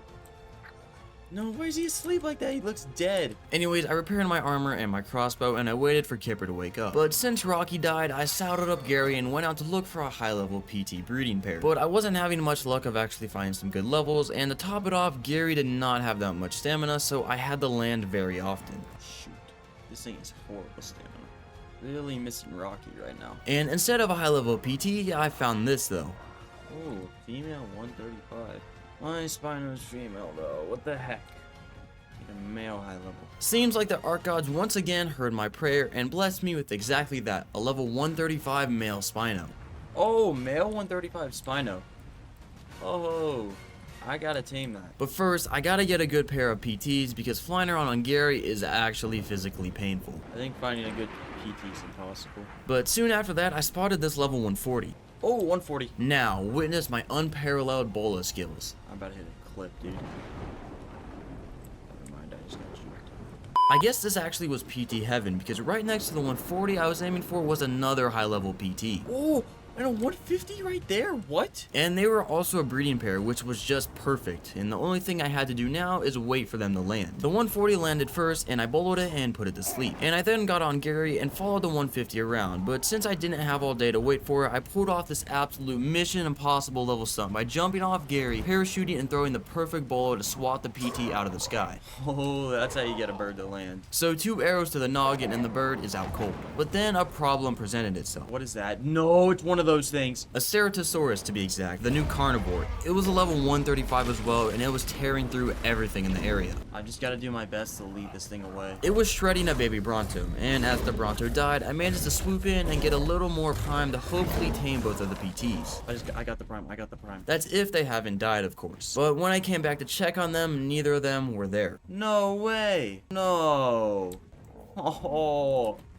That perfect breeding pair was killed. I wasn't ready to give up just yet though. I still had the prime meat to tame PTs, I just didn't have the PTs. So anyway, I farmed up a few more bolas and continued my search into the night. The search continued into the redwoods, where I was kindly greeted by a terror bird, which I boloed and chopped up with my sickle. A bit deeper into the forest, I actually found a level 135 male, so I parked Gary and boloed it and knocked out the wild PT and continued scouting for a female one. Now, prime meat spoils rather quickly, so as the sun came up, I returned back to the unconscious PT and fed it. And when I returned to look for another one, I came across this level 140 female. So I got rid of these annoying Titan drones and knocked the female out as well. And I did leave prime in its inventory so it would actually tame. And I don't want to risk losing another good pair of breeding PTs, so I farmed up and crafted spike walls, which I then surrounded the 140 with. And immediately this Paracer got hit by them and walked over the sleeping PT, trampling everything around it. But with the power of my sickle, I one-tapped it and got the prime meat. And while all this went down, the male Pteranodon had actually already tamed. So I looked at its stats and named it accordingly. And I put Gary away into a cryopod and returned back to feed the female PT as well. And I then waited for the female to be mine. And I also named it its stats and shoved it in my pocket. And hopping back onto the first PT I tamed, I dropped all the now useless meat to reduce the weight and I flew back to my base. And back at my base, I threw out the other PT and bred the 2. On day 29, the breeding process halted because of another RG that thought it can take on all of my tames. Yeah, it didn't end well for the RG. But back to the PTs, the egg is probably gonna need some air conditioners to hatch, so I got on my RG and picked up Chonkilosaurus and flew over to farm some crystal. And when I returned home, the PT egg was there waiting for me. And I stored it away in this smithy for the time being, and I also made a Thyla saddle. I also made 2 sleeping bags because I think it's about time that I go get my first artifact for the boss. So I got on my RG, picked up my Thyla, and headed out to the lava island. More specifically, the Pearl Cave on the lava island. And I left my RG at the entrance and headed inside with my Thyla. And the cave looked a lot different, but it wasn't shy of any nasty creatures, however, so I got straight to killing. And I slowly but surely shredded my way through the cave into the artifact room, where I then picked up the artifact along with a bunch of silica pearls. And I also cleared out the water a bit beneath the artifact platform, and I got even more pearls. But apart from silica, I also kept all the chitin from the creatures inside, and I returned back to the RG and headed back towards my base. This was a successful artifact trip, but as usual, I got distracted by a purple drop. So you know, I gotta make a quick pit stop to see what's inside of it. Antidotes, some shotgun shells, and some gunpowder. Honestly, not the worst drop I've ever opened. Anyways, back in my base, I dropped off the pearls and made some electronics and turned them into my first air conditioner, which I placed in front of the fabricator and continued crafting electronics for some more air conditioners. But while waiting for that, I took my PT to Green Ob to farm some more organic polymer. 8:30, I'm at the Green Ob on an iceberg pecking a few penguins into a new world, followed by bashing their lifeless bodies with my club for polymer, of course. And after scarring the baby penguins for life, I jumped back on my bird and returned home, where I made another air conditioner and hatched the PT egg. Anyways, I only got 53% imprint because the mature speed is set way too high right now. But anyway, I took the saddle from my male breeder and slapped it onto my now fully grown PT, and I named it Flappy. Anyway, now I think it's time that I actually continue working on my base. So I hopped on my RG and took Baller out to collect some more stone. And that was followed by crafting more stone walls and replacing all the wood ones on the tower. I did make some ramps, but when I actually got to place them on the tower, I realized it was not going to look the way I wanted it to, so I abandoned that idea for now. Instead, I picked up my storage boxes and actually moved them inside of the tower, getting off this little platform. Day 31, and it's time to move everything into the tower. So I started off by repairing my 2 storage boxes and emptying them, and then picking them up. And after moving them inside and sorting out all the resources, I loaded up my RG with all the things inside my smithy and fabricator. And I picked up all of these crafting structures and moved them inside as well, where I then deposited some of the resources back into them and the rest into the storage boxes. Anyways, that was all followed by getting all the forges and bed before getting slightly distracted by an RG that had wandered a bit too close to my compound. So of course I sent it into eternal slumber. And I also got an ascended treasure map from it, which actually got me really interested, so I unlocked the shovel engram. And I then made one and took Flappy out for a spin. But right as I left my base, I set my sights on a red drop in the distance. That treasure chest isn't going anywhere, so I made my way over to it. And it actually had some decent stuff like a fabricated sniper rifle and a mine wipe in it. Anyway, back to the treasure map. When I was flying back towards the tropical islands, however, I came across a low-level Spino, and since I was in need of both levels for the PT and a Spino sale for the boss, I ended his career. Anyway, I got back to what I came here to get, the treasure. I first found the Mastercraft chest, which got me a really good shotgun with 480 damage and an Ascended Chitin chest piece. But next up, the Ascended chest, which was buried underwater. It gave me a shield blueprint and some riot gloves. But I was honestly really curious to see how strong the shotgun actually was. So I packed up a dodo, and yeah, I can confirm the shotgun does indeed work. And an Ichthy also caught me committing this unforgivable crime. And it tried to be a hero, so I also introduced it to the power of my new boomstick. But while waiting for the stamina, another Spino was unfortunate enough to appear on my screen without hesitation, so I sent it to the afterlife. Alright, enough of bullying Mother Nature, it's time to go back to base. I then moved the rest of my structures inside, including the generator and cryo fridge. And next I crafted up 3 dino gates and a bunch of windows, and then placed them all down to fully seal off my new base. And since I don't have a way to preserve any of my consumables, I also made a fridge as well. And as it turned to nighttime, the base was really dark, so I made a lamp and placed it next to the bed and turned the brightness down to save my retinas from being burnt to a crisp. On day 32, I picked up the foundations connecting my old base to the tower, and I also filled up the RG with a bunch of resources and started crafting more walls as I was preparing to go tame another Spino. So I flew up and farmed a bit more thatch and stone and then made some more walls when I returned back down to my base, and I sorted out all the consumables into the fridge and also made some tranks and narcotics. And while the narcotics were cooking, I took out Perry to gather some more berries around my compound. And finally, with everything prepared, I took off on my RG to look for that high level Spino, being the 135 that I saw earlier on. I wasn't really able to find it. I found a level 130 female by Lava Island, but Serpentina was also female, so I kept looking around. But while on Lava Island, I did get sidetracked by 2 purple drops. But the first one didn't have anything special, but the second one actually provided me with a bunch of stone structures and a grenade, which I immediately threw down a hill out of Pyromate. It blew up midair though, disappointing it didn't hit it. Anyway, the next Spino I found was a low level, so I put it down and got my second Spino sale to hopefully try and clean up some spawns as well. But anyway, you might be asking, Granty, didn't you kill 3 Spinos? What do you mean second sale? Yeah, so you see, after I killed that second Spino with my PT, I actually never grabbed its sale. So yeah, that's my fault. Day 33, I left Lava Island to fly back to the tropical islands where I spotted a level 50 Spino. So I had to put it to the depths of hell for its sins. I'm really missing this 135 male Spino that I saw earlier. I don't know where it went. But another sale for the boss fight was acquired. I do need 25 of these things after all. Anyway, following down the river, I spotted another Spino, and this time it was a 135, but of course, it was a female. What the heck? And there also was another Spino doing donuts in the water. Okay, guess it's a free boss tribute, I guess. But venturing even more inland, I found a level 90 female, which I didn't even bother to kill. And after circling the entire tropical island, I turned back to Lava Island in hopes that a new Spino spawned in that lake by the red obelisk. And once I arrived, I actually spotted what I was looking for, a 150 male Spino. So I grabbed all the structures and started constructing a trap right in front of the lake. But since the ramps couldn't connect to the ground, I farmed up a bit of thatch and placed some foundations beneath the ramps just to be safe and to make sure the Spino can actually get in. But then I had to make my presence known and lead the Spino in. But I was unaware of the fact that I was dealing with a magical Spino. Just like Houdini, it phased through the walls of the trap. And I kept on trying to get into the trap until the end of day 33. Day 34, I packed up a Rex that was trying to get in the way. And I then tried to lead the Spino into the trap once again, but I was still unsuccessful. So I tried a different method. I got off my RG, pulled out my crossbow, and shot at it, and ran into the trap hoping that it would follow me, but even that didn't work. Instead, the Spino just started destroying my ramps for some reason. So while waiting for it to stop, I started farming some more wood to make new ramps, because obviously I'm gonna need more because it's destroying it. Anyway, I also clapped another Rex that was in the area to avoid future complications. But anyway, I decided to pick up the entire trap and move it further back, but the terrain wasn't flat enough to fit a 4x5 square, so I had to try a completely different spot. And that started with me killing 2 sabers, and I cleared out the area of trees and placed down the trap once again. And this time I put the wider side with the ramp, so hopefully the Spino will actually be able to fit. But once it was all finished, I grabbed the aggro once again and tried leading it in again. And the first try was unsuccessful, so I started farming to make the trap even bigger. I don't know why this thing can't fit, the last Spino fit just fine. But anyway, I made extra walls and picked up a few foundations from the middle of the trap and made the whole thing a 5x5. Okay, and now attempt number,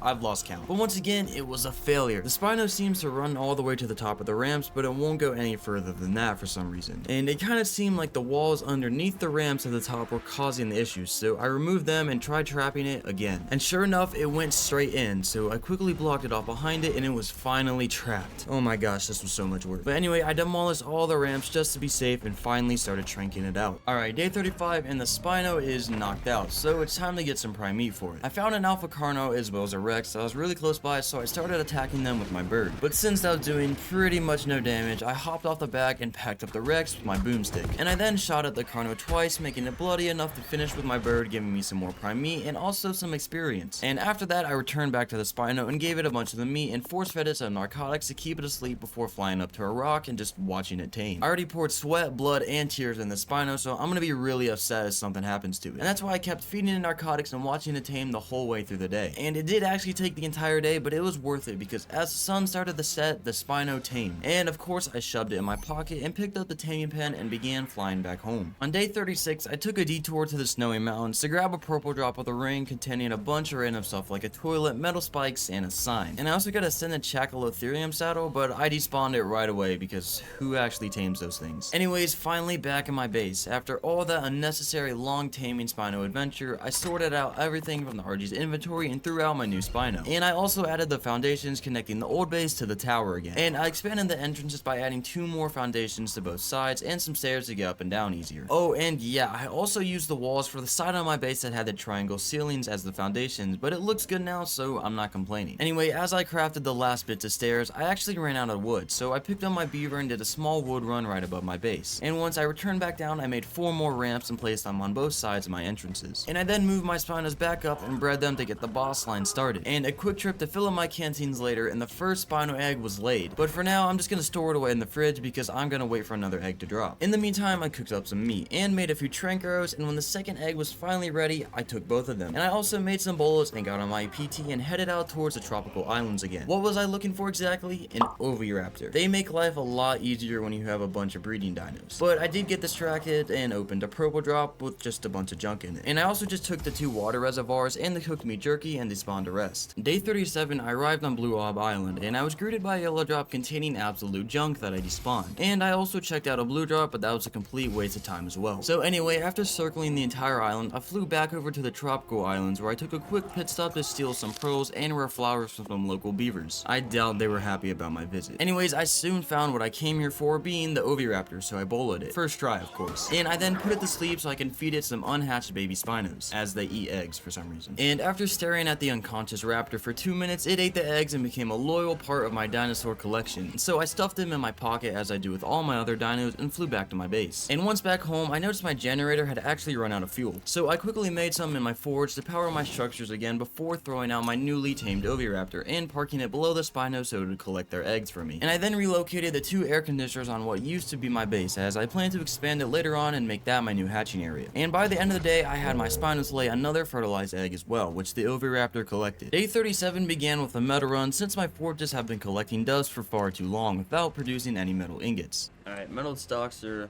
running a little low. I think this time I do a fat metal run. But as I jumped on my RG to actually go farm, I was quickly distracted by a yellow drop in the distance. And that's a yellow drop with a ring. I think I'll be going to get that. So I swapped over to my imprinted Pteranodon and flew over, and I patiently waited for the drop to fall down when I opened it. Bruh. Oh wait, metal behemoth gate? I can demolish that for so much metal. And when I returned back to my base, I demolished the gate, and then the gateway. Yeah, that's a lot of metal. So that was today's metal run done, meaning I could go do something far less boring. Just kidding, I need to feed my metal addiction, so back to farming it is. Alright, even though I just got all those fast stacks of metal, I'm still gonna do a metal run. I'd like to start making some more industrial stuff soon as well. And a fat metal run at that. I farmed all the nodes around the tall pillars of the floating island. And I ventured into the caves and even had to kite some nasties away to get some more nodes. And when I returned, I actually kept all the metal in my Anki because I was pretty close to being actually able to make an industrial forge. I just needed some crystal, which I gathered easily close to my base. You need oil and polymer. I can do that. So I made a bunch more clubs for polymer and hopped on my RG and set out to the green obelisk iceberg. Day 39, I arrived at the iceberg and I started hacking away at the oil nodes, followed by harassing the little amount of penguins that were actually present. Where were all the penguins at? Since there were no more penguins in sight, I flew over to a snowy mountain instead to look for more oil, but that went just how about you'd expect. I think I might have to go back to base and make some scuba to get oil. under the floating island. So when I returned back to my base, I deposited all of my stuff into the fabricator and made a scuba tank along with a pair of flippers. And I then got on my PT and flew down below the floating island, where I then began collecting oil while also avoiding giant carnivorous sharks that could eat my face off in one bite. Alright, bro, chill. I'm just trying to get this oil. I'm an American. What I do best. Stop. And while looking for more nodes, I came across this. Oh, 145 Basilo? Hold up. I need to tame that. But finally, I looked around to see if I'd missed any oil nodes, and I flew back up to my base. And after a quick look into the fabricator, I saw that I still needed a bit more oil for the industrial forge. So I got back on my RG and returned back to the Green Ob iceberg once more. I arrived on day 40, and instead of flying to the top of the iceberg, I actually began to check underneath it, and I actually did find a few oil nodes down there. There happened to be oil down here? Asking for a friend. There's one right there. But of course, these waters weren't safe either. Oh! Get away from me. Get away from me. Just let me get the oil. Dude, this node is giving a ton. Now, these piranhas were obviously not going to leave me alone, so I introduced them to melee combat. And after slicing up the annoying fishes, I gathered the rest of the oil from the oil nodes. And I got my stamina back on a floating piece of ice. And I returned back down to farm another node just to get attacked yet again by the entire piranha family tree. Oh my god, so many piranhas. If I stay to fight, I'm probably cooked. So I've just got to do this. So instead of fighting, however, I chose to keep mining while swimming around in circles to avoid having my feet bitten off. I'm out. I think I should have enough oil for the forge now. And after successfully completing that oil heist, I had just enough for the forge. But I still need polymer, sadly. And unfortunately, there aren't any penguins on this iceberg right now, so I'm gonna have to stick to getting obsidian and cementing paste. So I returned back to my base to drop off the oil into the fabricator, and I moved all the metal from the Anki into a forge since I would still be needing it. And I then got on the RG and picked up Chonk and began flying all the way to the Skull Island where I previously found obsidian at. There it is. Skull Island. Looks super cool, but I still do really think they missed an opportunity to like put a cave in it or make it hollow or something. But all I care about now is that there's a bunch of obsidian on the top of it. And when I say a bunch of obsidian, I mean a lot of obsidian. Just look at this group of nodes right now. Ooh. Oh my god, there's so much obsidian. All mine. All for me. Now, I didn't feel like making multiple trips to this island, so I made sure to grab as much as I physically could carry. Hopefully, I don't need to farm anymore in the future. Alright, I think that's enough obsidian. That's quite a lot. So I flew my almost fully encumbered RG back to my base, which took the rest of day 40. But at least I got to take in the beauties that this new map has to offer. Especially the sun setting behind the floating island looking absolutely magical. I returned back home on day 41 and I started making some hard polymer with the obsidian that I gathered. And the rest of it was stored away in a storage box because I had a ton. Anyways, I was actually running a bit low on cementing paste. So I flew down to the lake below to perform some mischievous acts against the beavers. And somehow I managed to anger the tribe of RGs as well, so I also had to deal with them first. What am I doing? I got a shotgun. I can blast these dudes. Hey, come here. And it seems that first RG actually just heard what I said, so he decided to do a quick 180, leaving his mates to fight me while he ran like a coward. And this saber also wanted to smoke too, so I packed him up. Even though the coward RG just witnessed both of his buddies get deleted, he came back for more. Yeah, I'll blast everybody. But back to what I came here for, the beaver dams. I opened the first one and it actually had all the paste I needed. So I returned back to my base and deposited all the paste, and that actually got me thinking. Alright, not gonna lie, I don't know where I'm gonna put this forge, because my base isn't exactly big enough for it. But after moving all the structures and placing the forge, I realized it's not as big as I thought it would be, so I didn't need to make any adjustments to the base itself. Honestly, this might be it. I'm rocking with it. Anyway, I moved all the raw metal I had lying around into my forge and started smelting it. And next, I took 4 Spino eggs from the Oviraptor and started incubating them. And I also made 2 more air conditioners just so the Spino eggs do have enough power to actually hatch. But soon enough, all the eggs started popping and I had my first 4 baby Spinos. And one of them would be sacrificed to Flappy for levels. One thing I'm yet to do is make a feeding trough to actually feed these babies though. So I collected all the resources and made 3 of them and put them next to my base. On day 42, I actually decided I want to tame the new Pyromane since I'm still to yet actually try him out. The Pyromane, part of the fantastic tame mod. And I think it's finally time I go actually and try and tame that. So I hopped on Flatme, but immediately got distracted by a yellow drop. Ooh, yellow drop of the ring. Might just have to get that on the way out though. Seriously, dude, I have a problem with these things. Anyway, this one actually gave me some decent stuff, like this 180 crossbow blueprint, which would actually come in handy for taming later on. But anyways, I flew over to the volcano and started looking around for these burning cats. But instead, I found another yellow drop, which provided me a decent Doedicurus saddle and a purple drop with some soup. But soon after that, I found a Pyromane. Oh, there's one, finally. Please be good level. Bro. That's insulting. That really sucks. Anyway, follow that up with a level 95. That's better, but still not what I'm looking for, so I kept on looking. And good thing I did, because I did eventually find a 135. Oh, 135. Hey there. It did say hello back, but not in the way I expected. What? That was not very polite, so I pulled out my boomstick, but of course I wasn't gonna kill it. This is actually how you begin the taming process. So I first let it into the water to extinguish its flames, and then I swam back to shore and shot at it. Oh, I got it. Okay, kill stuff, kill stuff. I also started a beat for the Carno, but that didn't end well for me as the Pyromane got dogged on. What the? What? I was probably doing something wrong as well while I was on the Pyromane, so I did some more research. I'm probably gonna go back to my base and repair my flag as well. And after a quick back and forth, I decided I was gonna keep looking for high-level Pyromanes. And it didn't actually take me that long to find another good one. Oh, okay, 130. So I led it over to a safer place this time, and here goes attempt number 2. I shot at it twice and then hopped on its back, and this time I actually got progress in taming. Okay, okay, you just get flames just like that. Okay, I know how to do it now. I killed a Rex, which gave me a bunch of taming progress, and after that, attacking an RG and a Carno, it was tamed. Oh, I tamed it. Okay, okay, awesome.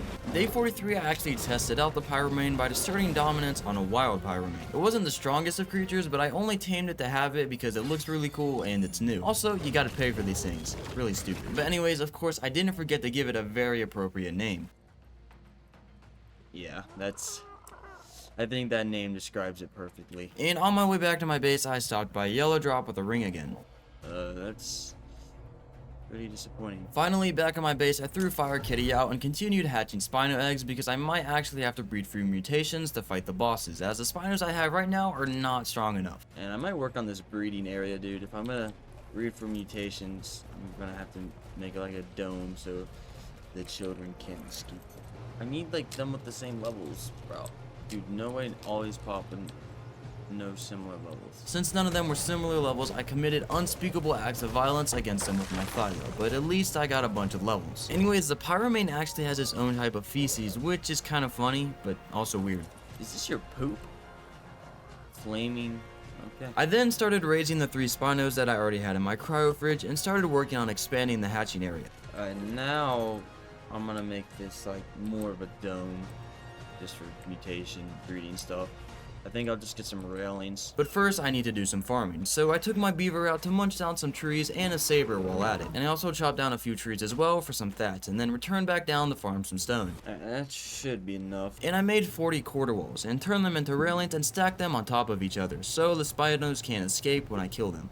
Alright, yeah, that's a little better. And I then reorganized my tames as they were kinda everywhere at the moment. Now I'm gonna fix this. I just need like more foundations right here. And lastly, before the end of the day, I expanded the path to 3 foundations wide and placed stairs on both sides. Day 44, I finished the upgrades to the hatching area and continued hatching Spino eggs to try and find similar levels. And then of course I'm just gonna bring the Thylo over here in case there's any bad levels, which there probably will be.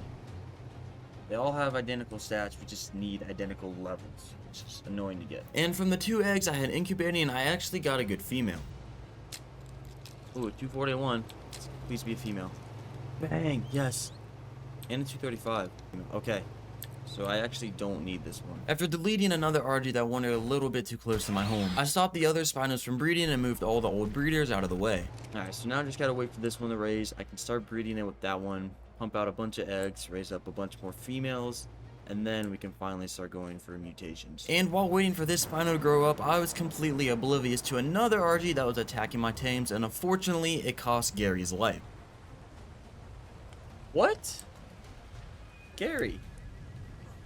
Oh. But just between you and me, guys, I never liked Gary. Anyway, of course, I laid out the RG, but this wouldn't bring Gary back anymore. He was a good one and will be remembered. Not really, don't care about Gary. Anyway, after waiting long enough, the Spino was fully grown so I can continue the breeding line. So I left the 2 Spinos on mating, and I actually want to continue gathering artifacts for the boss fight. I do need 6 of these things after all. But before that, I need to make some more bullets for my boomstick, so I brought my Inky up to farm some stone and flint for spark powder. But that was quickly interrupted by a wreck, so I relocated relocated and farmed up the rest in peace and returned back down to my base to turn it into spark powder and finally gunpowder. And I also did hatch a few Spinos here and there on the side. I think I'll just pop a few of these while I'm at base, just to see if we can't get any more females. But none of them popped out as females, so I quickly turned them into XP. Day 45 began with some more crafting and preparations. Probably want to make up some grappling hooks, not gonna lie. After making the grapples, I made a few more bullets, parachutes, and eventually shotgun shells. It's finally time.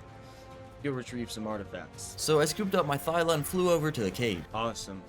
Okay, here's like the ruin thing I need to be at. And I left my RG on top of the rock where hopefully nothing can attack it, and I then entered the cave. And I traveled through this really cool crystal looking part of the cave. And that led to this bridge that I easily climbed up with my Thyla. This is supposed to be like the giant puzzle cave where you have to jump around. The artifact should just be up there though. And yeah, since I'm on my Thyla, the whole parkour puzzle thing was actually irrelevant, as I just climbed all the way to the top and got the artifact. I can literally just avoid all of it. So anyway, that's the artifact of the pack secured, and it's time to head out. But when I arrived at the entrance, my RG wasn't there. Where is Artemis? I left him right here. And after looking at the map, I noticed that he was somehow 300 meters away from me, so I climbed up on top of the hill to see if he was flying above me, but for some reason, he was nowhere to be seen. Oh no. I have a hunch. I think he might have somehow gone underground. Oh no. And sadly, I was correct. I went into ghost mode to check under the mesh, and there he was, way down there. Anyways, I flew the bird back up to the top of the surface, and lo and behold, my other tames also fell through the mesh. Where are my other dinos? Are they at the bottom of the world now too? No. I should have thought of that. I have no idea how or why this actually happens, but I really hope I don't have to use ghost mode ever again in the future. How are you guys down here? This is so stupid. Ark, fix your game, bro. Come on. But finally, I returned back to my RG, which was thankfully waiting for me on the surface, along with a wild raptor that got blasted into Narnia by my shotgun. And anyway, I began flying back home as night was soon coming. When I arrived back to base on day 46, I threw up my Thyla and started making some pedestals for the artifacts because I want to put these boys on display. Now, where do I place them, though? That's the question. So I placed the first two on both sides of my main gate, and two inside of them next to my indie forge, and the last two I placed around the hatching area. And with that done, I returned back to my fatherly duties. I grabbed whatever eggs that my Spinos actually produce and started incubating them. And while waiting for them to incubate, I wanted to fill up my troughs with some meat so I can actually feed them. And now this presents a golden opportunity. What better time than to truly test out the pyromane now? Starting off by cooking this RG alive, and I then asserted dominance over a smaller and weaker cat before getting attacked by a Baryonyx. Oh, hey there. You hurt. I hurt more though. And I kept transferring the meat over into my inventory because the pyromane actually cooks the meat inside its inventory, which is cool, but whatever, it's not really that useful. But also, it somehow makes cooked meat into jerky, which isn't as bad as I thought, so I might actually keep some meat in this guy. Anyways, I returned back home and the baby Spinos were there waiting for me. And luck was finally on my side as all of them were female. Oh, dude, all females. Awesome. These are gonna shred through the food that I have. And that being said, I do need to get some more meat this time, so I got on my Thyla instead and continued my rampage down by the lake. And while biting a few doeds, I noticed that some beaverdans had actually respawned, so I dropped off the meat in the troughs and returned back on my RZ to collect them. Let's go with those beaver dams. Now that's a lot of wooden paste, and I will have to do no farming by hand. I love communism, or just stealing. Anyway, now I was about to have like 7 female Spinos for breeding, so I had to organize them in the way where one oviraptor would be able to collect all of their fertilized eggs. So I now have to basically fit these giant 8 Spinos into a tight circle. So I began playing Parking Simulator with the original Spinos, and as the other ones grew up, I would also move them into the circle facing away from the oviraptor so their eggs perfectly drop right next to it. And I also tested my hypothesis by leaving all the Spinos on breeding to see whether an oviraptor would actually be able to pick up all of their eggs. Okay, so far the oviraptor's doing a good job of getting every egg. And by the end of the day, I had all the Spinos aligned, but I still had to see if the last one was also in the oviraptor's range. So as day 47 rolled around, I waited for the final Spino to finish mating. Alright, are you gonna get this egg, oviraptor? Oh my god, you're crazy. Perfect, I can now produce a bunch of Spino eggs non-stop for both mutations and for experience. Alright, since I've placed all these artifact pedestals, they're kind of looking empty, so I'd like to fill them with 2 more artifacts. And I plan to go into the Snow North Cave, which has both the artifact of the Devourer and the artifact of the Clever. However, I do need to make some scuba, because I do have to go underwater in some parts of the cave to actually get to the artifacts. So I repaired the scuba that I had and picked up my Thyla with the Archie and flew over to the Snowy Mountain. I just hope Kipper will actually be able to keep me warm enough to not die in the cave, as it's really cold in here and I didn't bring any fur armor. But anyways, after arriving, I parked down my RG in a safe spot and I named my Thyla because it looks like I didn't somehow. I never named my Thyla. What? How can this be? I'm naming him Tigger. He's an orange cat. Tiger, my bad. Anyways, into the cave I go. So far, so good. I wasn't freezing to death yet. But guarding this massive cave was one singular saber-tooth. It stood no chance against Tigger. So after eating that poor thing alive, I dove down into the water and went to the smaller side of the cave first. Oh, okay, I think that's the way out. Let's hope there's not too many gnarly dinos waiting for me up top. Indeed, there were. There were a bunch of high-level nasties, but Tigger is undefeated. But instead of killing everything, I ran past most of the creatures and got to the artifact that was guarded by 4 wolves. One decided to abandon the fight though, so the other 3 got ripped apart. Alright, well, I've got the artifact, I think. And just as I came in, I also ran out of there, avoiding pretty much everything in there. So it's now time to perform the heist on the bigger side of the cave. So I swam over there and cleared out the top from the immediate danger. Alright, now where's the artifact? It's gotta be over there. And after totally not looking at a tutorial, I knew exactly where to go. So I avoided as many fights as I could, and I got to the main room where the artifact was waiting for me. Where is it? Oh, it's right there. Why is it right there? Why is it like hiding? Anyways, I now have both artifacts secured now, so it's time to leave. Let's get out of here.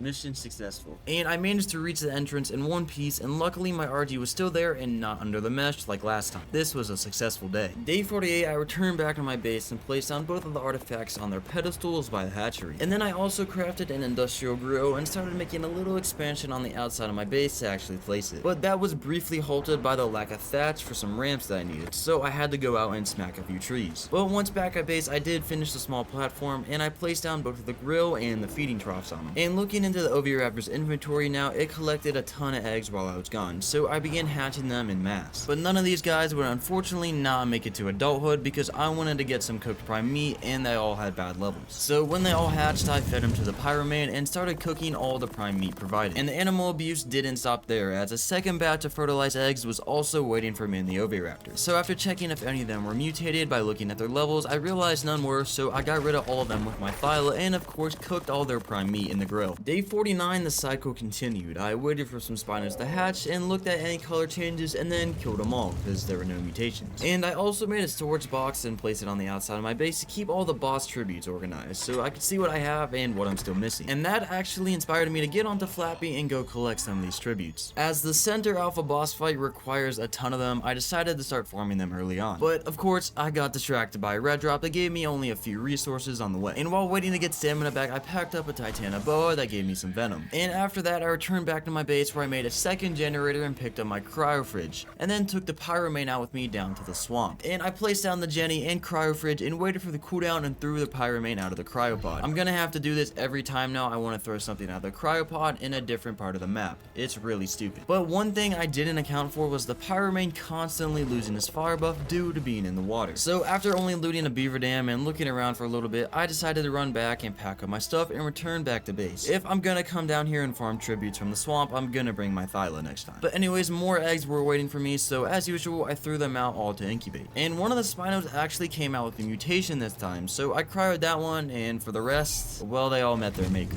Alright, stop breeding.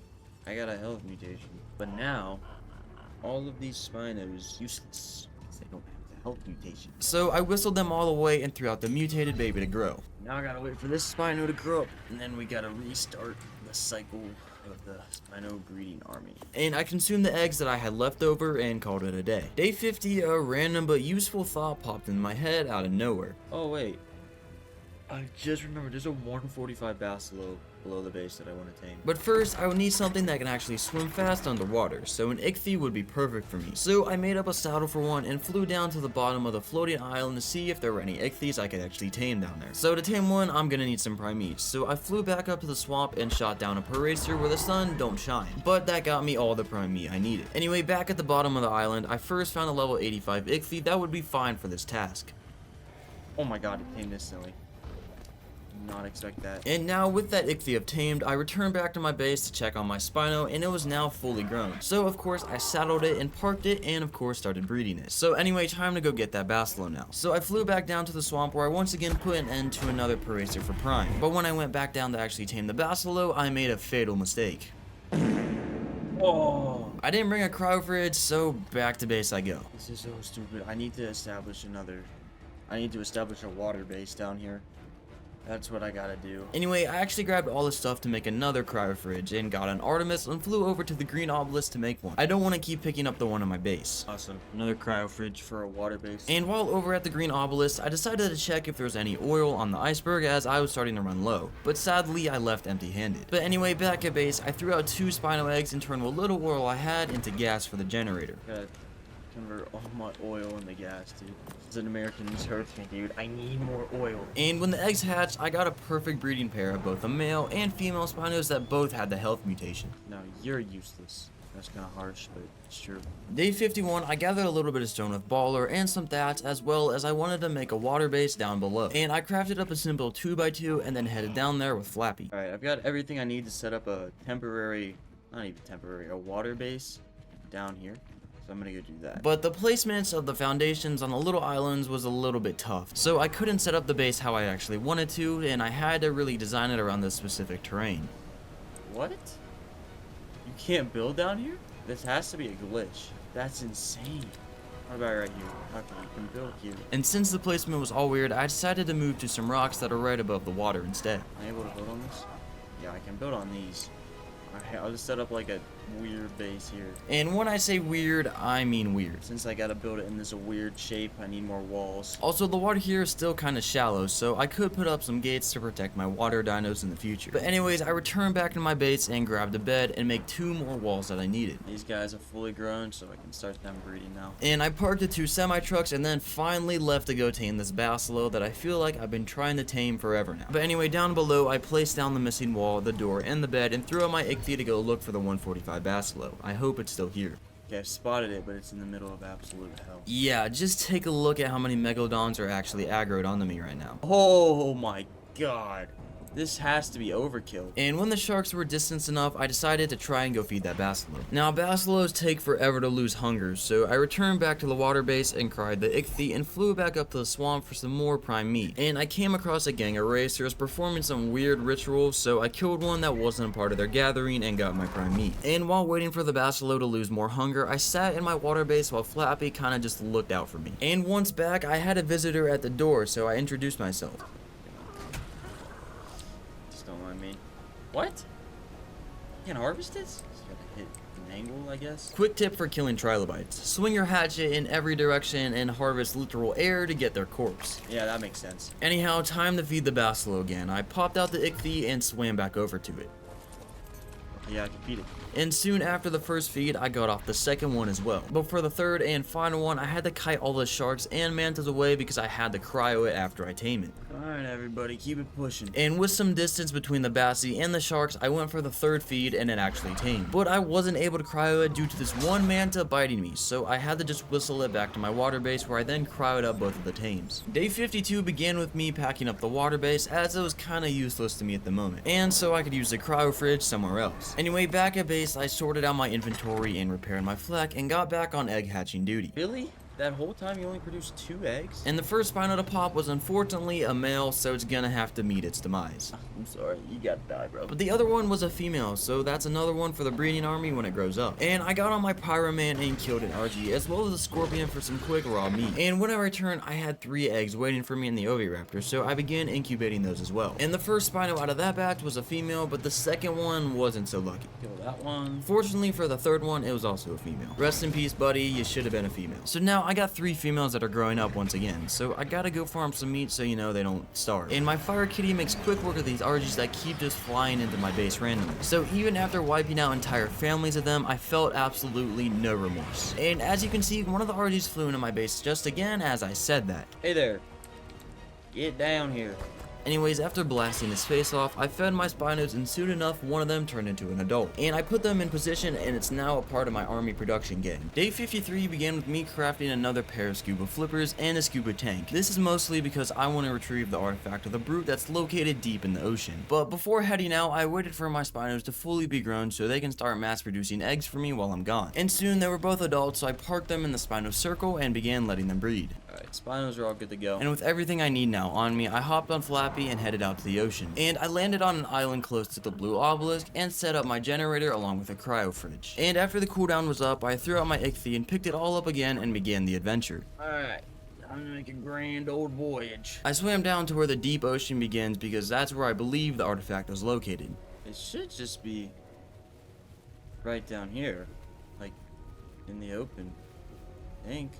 Maybe I miscalculated. And I won't lie, I did have to follow a tutorial because there's probably no way I would have found the artifact on my own because it's super deep and dark down here. Wait, maybe it's down there.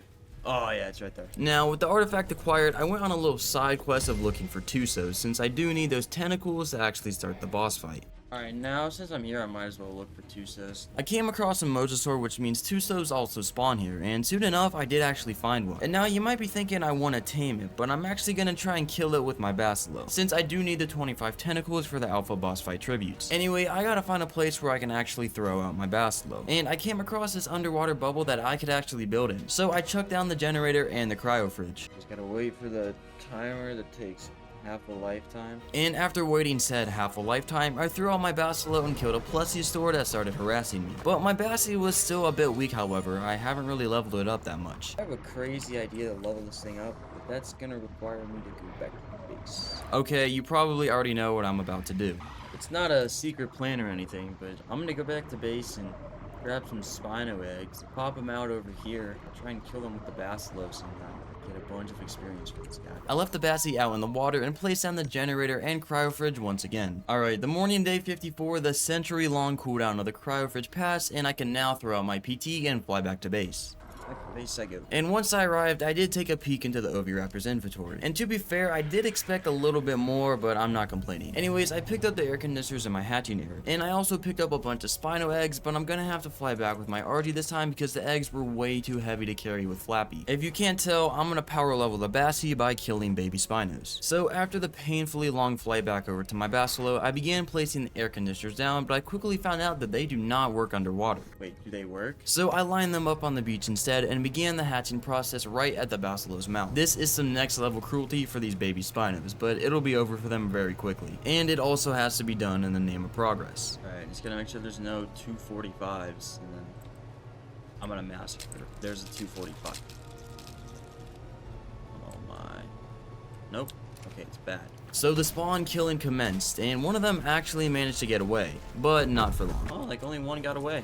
You ain't making it to a life, buddy. So I leveled up health a little bit, but dumped most of the points into melee, as that's probably what's gonna matter the most. Now, I just gotta wait for it to be fully healed so I can swim down to the deep dark ocean. If you don't know, Basilos actually do take damage when they're too far deep, so like, yeah, I need a lot of health. Alright, morning of day 55, I'm still sitting on the Bassi, force feeding it, trying to get it healed up. But I did run out of meat, but coincidentally enough, a turtle wandered over to me, so I pulled out my boomstick and... What? Are we seeing this? What? What? This guy's immune to my shotgun shells. Guess not. Was immune to my shotgun shells. A bit later, I also blasted a Stego out of existence, and a Parasaur also waddled over to see what was popping. Ooh, yeah, you're giving me all that. Heads. Heads are what are popping. As you can tell, I was really enjoying blasting innocent creatures with the shotgun, because soon after that, I absolutely annihilated a Pteranodon. I mean, these poor birds barely give any meat, but I really just wanted an excuse to pop it right in the noggin. Anyway, to finish off my killing spree, I packed up a trike right in front of its own kids. Alright, that's enough. I can finally return to squid hunting, or start squid hunting, whatever. So after diving deep enough with my Basilo to actually start taking damage, I came across my first victim. Oh, there's one right there. Yeah. And while the Tuso ran away, a Mosasaur actually started beef with me, so I sent it to the afterlife before ending the Tuso's career as well. Got it. Awesome. And then I swam a little bit deeper into the cave that I had previously found that Tuso in. I think there's a Tuso in here. I need to kill 4, I think. I need 25 tentacles. Yes, there's one right there. So that's Tuso number 2 off the list, and after a little bit more searching, I stumbled upon another one. Oh, yeah. Whoa, that's not gonna be fun to kill. Whatever. I got rid of the annoying eels and began munching away at this tank of a Tuso. Even though it was level 145, I actually dropped its health fairly quickly, but it was running from low health and I struggled to finish it off because it kept inking me and I couldn't swim fast enough to actually get it. Anyway, I did finally kill it, and that's 3 out of the 4 Tusos, so I only gotta kill 1 more now because I do need 25 tentacles. Day 56 and the search for the final Tuso continues, but I did take a quick detour after my American senses started tingling. Oh, dude, there's tons of oil down here. I need oil. I'm an American, remember? So I mined up a few of the rocks and just got back to searching. Back to looking for Tusos. Let's see, 1 more. All this swimming around has really caused me to lose my sense of direction though. Dude, I'm like lost. I don't know where I've looked and where I haven't. Sadly, I can't find the last Tuso, and I feel like I've looked everywhere and I was getting tired of slowly swimming around on this Basilosaurus. Alright, I think I'm gonna go back to the land for a little bit. I need to take a break from Tuso. So defeated, I returned to my RG to go to sleep IRL for the night. Waking back up where I left off, I first deposited all my stuff in the RG. Hey Artemis, hold all this for me. And then I returned looking for a Tuso. It's a new day, so hopefully I can actually find one. But out of nowhere, this Tuso actually found me before I found it. Oh, what? Where'd you come from? Well, regardless of where this guy actually appeared from, I was not complaining at all. I killed it and collected the tentacles from the bag, and this time I returned to my RG victorious. Artemis, I'm back. Got all the Tuso tentacles now. So I picked up my structures except for one of the air conditioners, which did get damaged. Anyways, I just gotta fly all the way back home on the RG, which takes like 4 business days, but at least I was done looking for Tusos. I arrived back to base on day 57, and I made a new air conditioner and placed them all back down in my hatching area. And I also placed the artifact of the brute into the pedestal. Now I just need to get the final one and a bunch more tributes. But that can wait for now, as I still have a bunch of days left to actually do that. So instead, I'd like to make a few upgrades to my base right now. Now I'm gonna go on a little side quest, if you know what I mean. I'd like to make a chemistry bench just because I'd like to mass produce some more shotgun shells, because this shotgun is insane. But I'm still missing most of the resources required, so it's time to get back to farming. And starting off, I started by making spark powder, for which I had all the resources already in my base. And next up is metal, because you always need more metal. And I have an addiction, but I don't want to admit that. So I ventured into the snowy mountains where I found a bunch of nodes scattered around on the edge of the hills. And I kept swinging my Anki's tail and gathering metal throughout the rest of the day. And just like that, into day 58. Once my RG could barely carry anymore, I returned back to my base and started smelting all of the metal. Alright, there's more metal, finally. Back to this chemistry bench. And I did craft however many electronics I was actually needing, but I was starting to run low on silica pearls, meaning I gotta make another visit to the ocean, or that pearl cave. Anyway, in the meantime, I got on my PT to go get the pearls. This time, I decided to actually look for a new place to get pearls as well, so I ventured past the green obelisk all the way to the edge of the island and walked off a cliff. I am yet to venture down here. Let's go check out the ice palace. There should be silica pearls down here as well. But I did struggle to actually find said pearls. I was told there would be pearls. There ain't pearls. But at least this ice palace looked cool, and it had an artifact as well. Not the one I was missing, however, so I continued my flight. And I actually returned back to the green obelisk iceberg to look underneath it for pearls, but I didn't find any there either. So for now, I returned back to my base and continued my fatherly duty. I made another air conditioner and waited for all the eggs to hatch as well. And once they did, I actually did get another health mutation on one of the Spinos. Where's Pyromane? So I cleared out all the other useless Spinos and fed the 245 their remains. We're up to 6k health on the Spinos now. Not bad. New mutation, meaning it's time to make a new circle of breeding females again. So all the females are rendered useless. On the morning of day 59, I waited till the new Spino was fully grown before saddling it and beginning the breeding process once again. Alright, now it's time to actually lock back in on the chemistry bench. I plan on going to Pearl Cave on Lava Island to get said pearls for electronics, so I got on Artemis and picked up my Thyla and flew over there. Dude, where's this cave at? Oh. Anyways, I ran past all the dangers into the artifact room, but there was a problem. Oh, no way the pearls didn't respawn. So I headed back towards to check out the other side of the cave. Oh, dude, there's literally pearls right here. And after collecting all of these pearls and blasting 2 Arthros right in the face, I continued deeper into the second part of the cave where I found more pearls, but nothing too crazy. But actually, fortunately, on the way out, I did find a few more. Pearls right here that I sent on this. So I cleared that area of creatures and stole everything that I could. Alright, well that's another 100 electronics. That should be fine, I think, for the chemistry bench. And whatever I need going forward. And with the pearl heist now complete, I return back home before the end of the day. Day 60 starts by converting all the pearls into electronics and doing a little bit of organizing. I think I'm just gonna craft more hard polymer, dude. I don't feel like farming organic polymer. And while waiting for all the crafts to finish, I got on my RG to go steal some more beaver dams because, you know, I gotta practice communism. So I really appreciate all the hard work that they've been doing, so as a thank you, I will be heavily taxing them by taking every single thing that they have in their dams, including the wood. And it's all in the name of progress, so no hard feelings, of course. Anyhow, other than a chemistry bench, I also wanted to upgrade my storage system a little bit. What am I gonna need for vaults as well? More polymer, meaning more paste that I need to take from the beavers. Speaking of, What? How'd you get up here? Lil Bro thought he could just come into my base and wreak havoc to get his belongings back. But sadly for him, it doesn't work like that. So I gently picked him up with my RG and threw him off the edge. And I so soon realized how it got into my base in the first place. No. You ate my gate? Bro. With the Beaver Mafia actually onto me, I clearly had to make some upgrades to my defenses. So I grabbed Baller to farm some more stone, and once I returned, I had everything to make the chemistry bench, so I crafted it and placed it next to the Indie Forge. And I then set out to the Redwoods to farm a bunch of thatch because I kept running out of it, and the trees there actually give me a ton of it. Alright, time to get all the thatch that I'll ever need, because I'm so tired of farming it. So after having chopped down all the countless trees and gathering a ton of thatch, I returned back to my base, and I hopefully won't have to farm thatch ever again. On day 61, I reunited with my ops to steal more of their hard work. I mean, collect mandatory tax. But then I realized, Wait, what am I literally just made a chemistry bench. Oh, I was also farming for a behemoth cave since the beavers broke mine down. There's one of the culprits right here. with the chemistry bench, I can now make my own cement and paste from all the chitin that I've been collecting over time by killing cave creatures. So anyways, I took out Baller for a quick stone run and then returned back to my base, and I made the stone behemoth gate that replaced the old wood one that the beavers ate. Ain't no beaver breaking down my gate ever again. But besides the fact that they could actually just go around the gate, it was looking much more secure. But I did decide to make some spike walls, of course, and after clapping a random RG, I placed them down on the sides of the gate and got rid of the last bozo camping in my base. Get out of my base, bro. Skedaddle, dude. And now I could return to what I was originally doing. I made 3 vaults that replaced the old wooden storage boxes and dumped all of my stuff into one of them. And after that, I threw out 4 Spino eggs and waited for them to hatch. Oh, what? This got a mutation. Oh my god, dude. Another health mutation.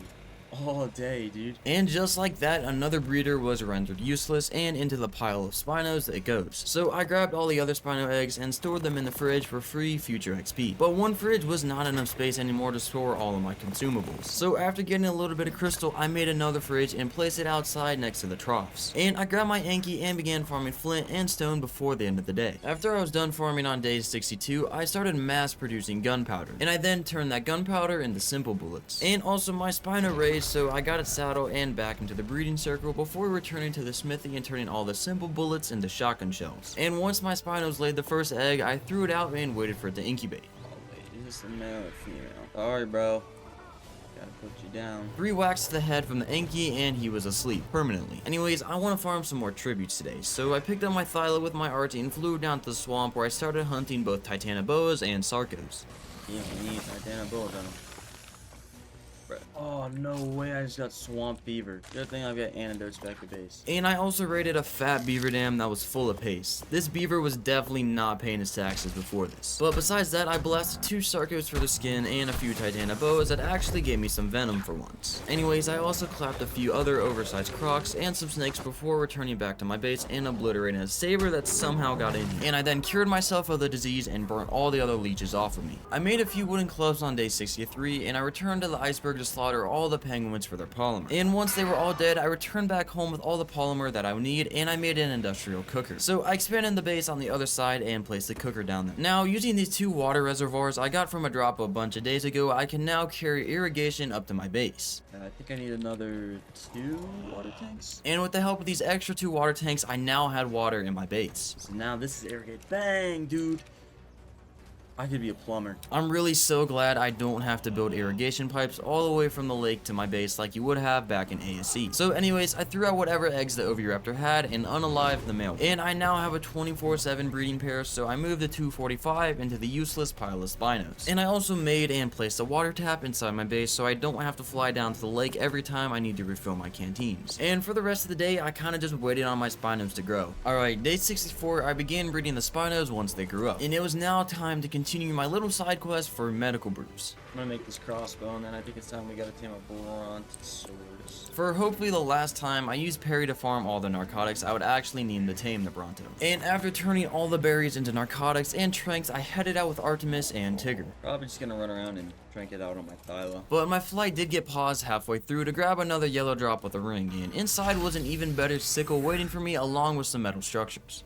Why do I just get crazy sickles on repeat, dude? So anyways, after flying through the tropical forest and looking at a bunch of Brontos, I came across a herd of them, so I killed off most of the low levels. And one of the Brontos was actually a level 145 female, so that's going to be the perfect candidate for my needs. So after having lowered the local Bronto population, I began the tranking process. And as planned, I kept running around on my Thyla shooting arrows off the back of it. I did get jumped by a gang of forest raptors in the middle of the process as I had my guard down, but I quickly handled the situation. Hey, stop that. I kept on tranking until the early morning of day 65 when it finally knocked out. So I got back on my RG and picked up my Thyla and made a quick detour to yet another yellow drop nearby. Inside were a few metal structures and a bunch of other junk I didn't need, so I returned back to my base and deposited all the useless weight before hopping on the back of Perry to get a few Mayho berries to actually tame the Bronto. And I also crafted a Bronto saddle while I was there, and as the sun rose, I returned back to the unconscious Bronto and began feeding it. Ooh, this is gonna take a while. I assumed it would because it barely gained any taming percentage per feed, but it was eating all the berries at a pretty fast rate, so I waited until it fully tamed. Not take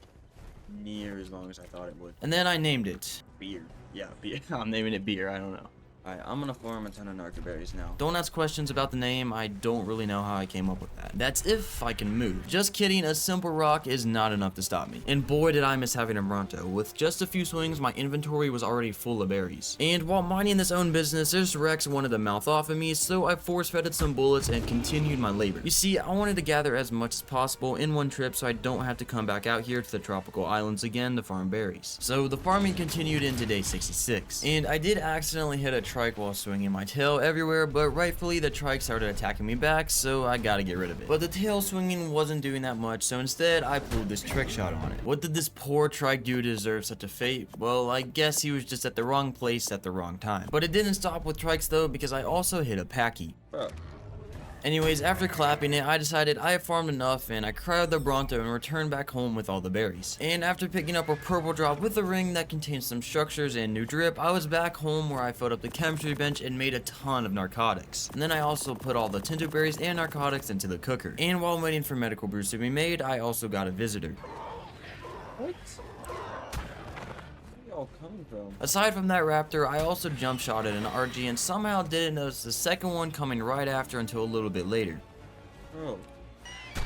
Anyways, after serving my unexpected guests, I began crafting all the medical brews as well as hatching some more Spino eggs. And once they popped, I sacrificed 2 of them to Flappy to level up his stamina a little bit. And I made sure the other young ones were fed before having a staring contest with my base. On day 67, I wanted to continue the tribute farming since I don't really have much to do at base right now while waiting on my Spinos to grow and produce more eggs. I'm gonna repair my armor, and I think I'll go back to doing some tribute farming.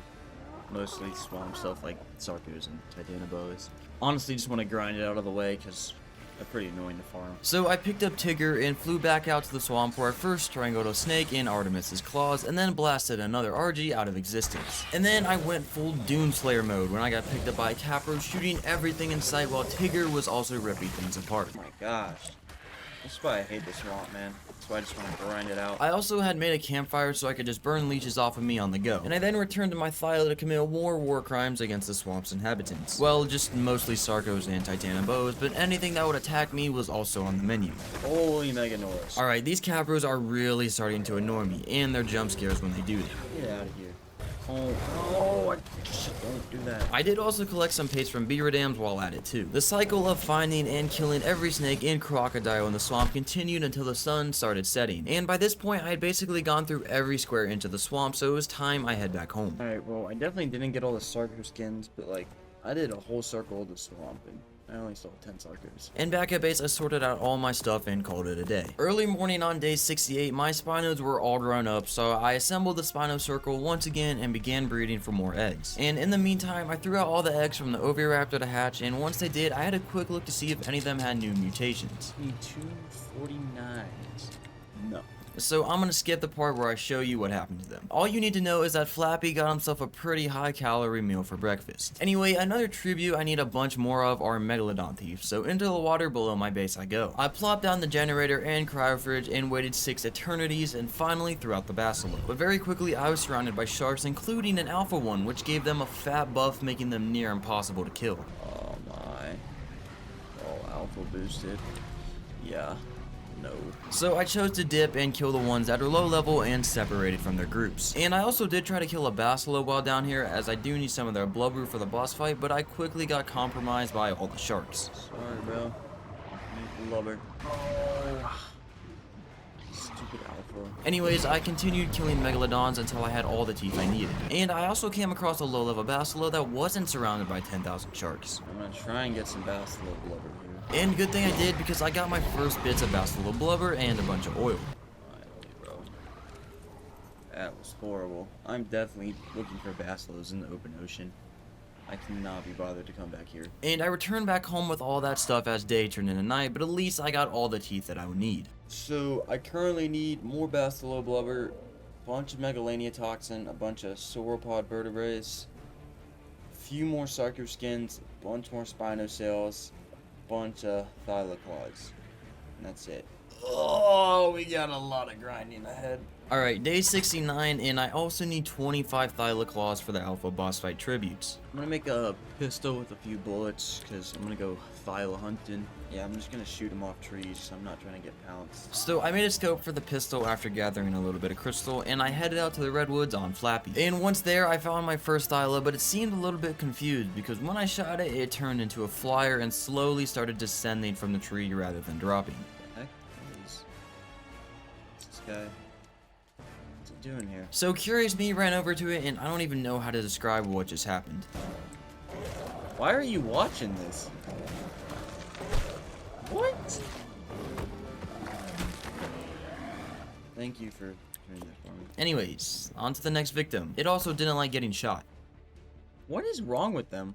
Why did they just, you know, slow fall? Buggy AI aside, I also 2-tapped the bozos, and that's 2 more claws for the collection. Anyways, culprit number 3 was soon found after. And instead of shooting this one, I just C-spun it off the tree and waited for it to come to me. What? Oh my god, how did that thing not die in one shot? And then I found victim number 4 and 5 chilling inside one another. Pause. Oh, there was 2 of them. Anyways, most of the rest of the Thyla kills went as planned. C-spin, get chased, shot to the face, and easy Thyla claws. But one of them did actually nearly kill my PT. Holy. Oh my god.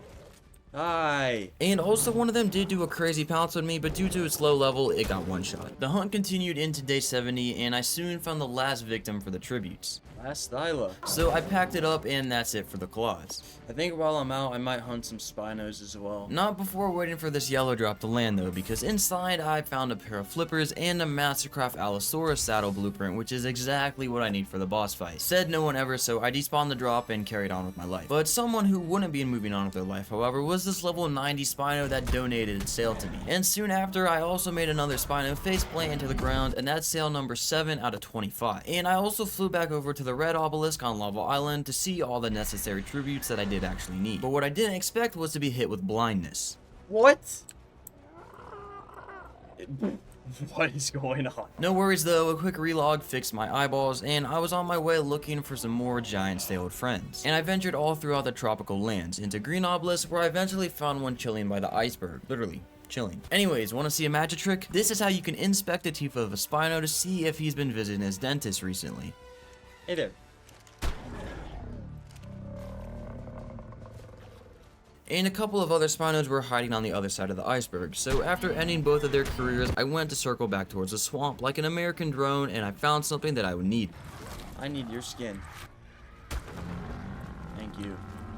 Your donation to my progress towards beating the Alpha Center boss. But besides that, I dropped another Spino as the day was coming to an end. I kept killing Spinos left and right throughout the night and into day 71, until I had 11 sails on me, which I say is a pretty good amount for one run. So I returned back to base to see my progress with the tributes. 10 more sails and 7 more Sarco skins. Honestly, dude, I think I'm just gonna chill with my Spino stats now and just hope it's good enough. I've gone up about 500 health, which I was hoping for more, but Got less than 30 days left. I've got to raise an army, still farm up a bunch of boss tributes. On top of that, the drops were not doing a good job of giving me any Spino saddle blueprints, meaning I'm gonna have to use primitive ones if I don't magically find one soon. Anyways, moving on, I took 6 Spino eggs and began hatching them, and once they all popped, I moved them away from the hatchery and fed them and started imprinting them all. Alright, I got it.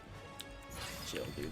I'm trying to raise too many Spinos at once. I think it's about time that I finally start raising my boss fighting army. I didn't get as many mutations as I wanted, but you know, I gotta raise them sooner or later because we only have like 29 days left. While imprinting, I noticed someone was missing though. Fish meat, bruh. I don't have that.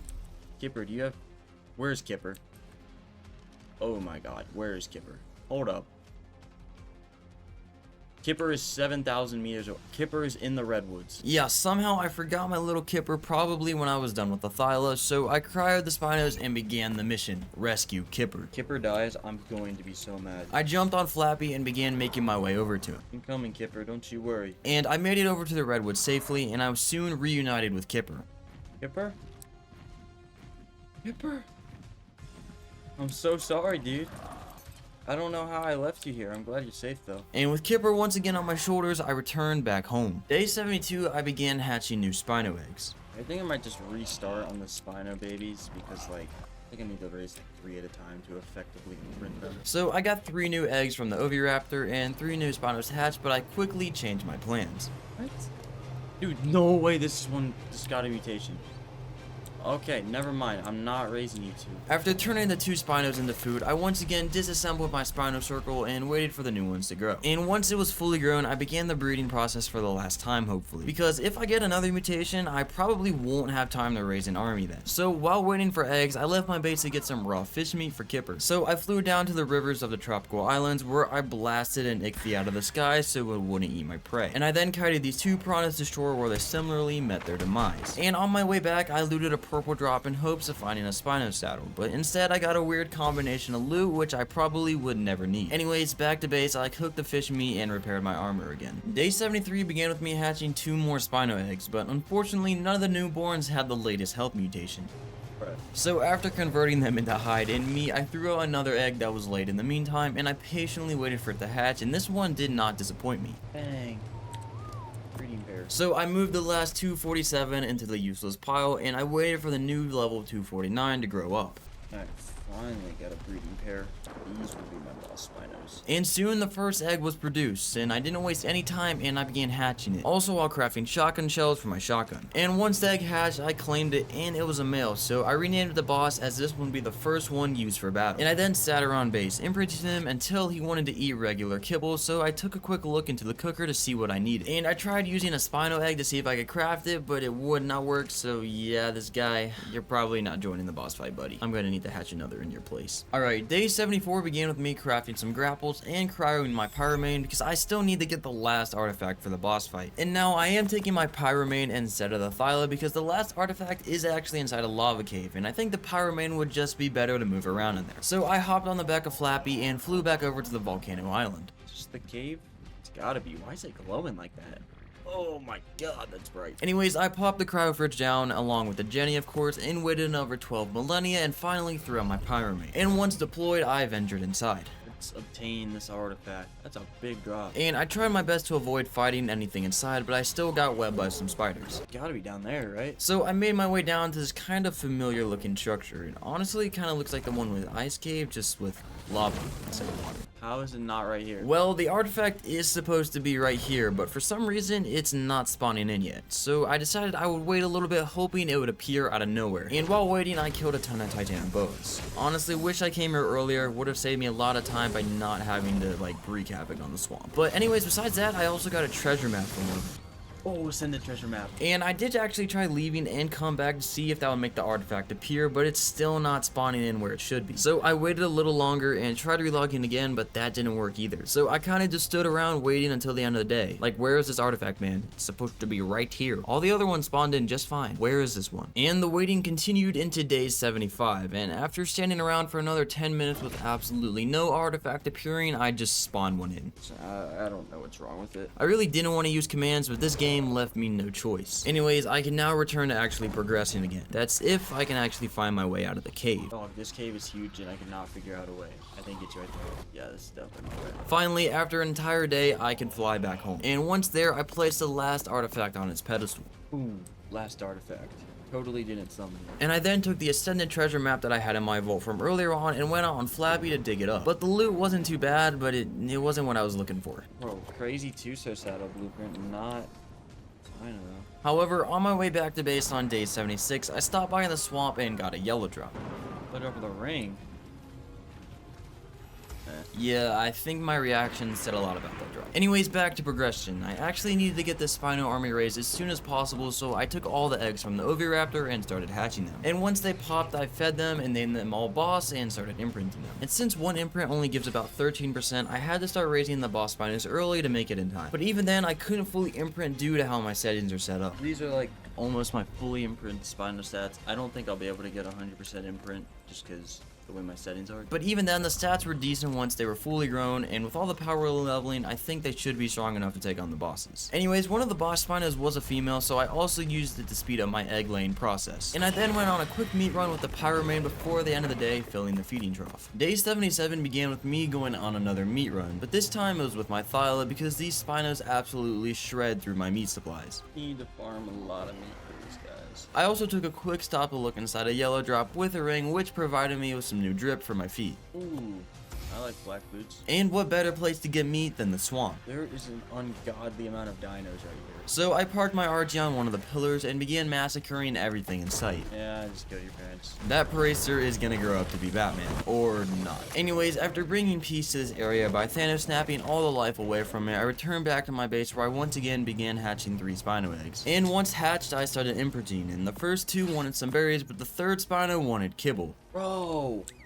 Why do y'all want kibble, dude? So into the useless Spino pile it goes. But then another Spino also started craving kibble for some reason, so into the pile it goes as well. I'm gonna be raising Spinos for a long time, man.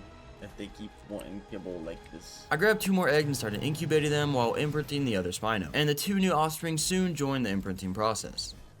Jerky, I can do that. And all the grown and mostly imprinted boss Spinos will now get parked next to the breeders. The raising continued into day 78. More eggs hatching, more baby Spinos getting imprinted, and my army is slowly but surely growing. Quite literally. 6 fully grown boss Spinos. 7 with that one.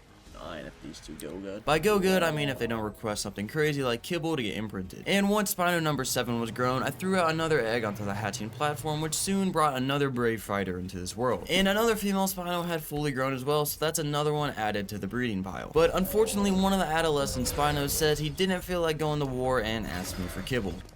Bruh.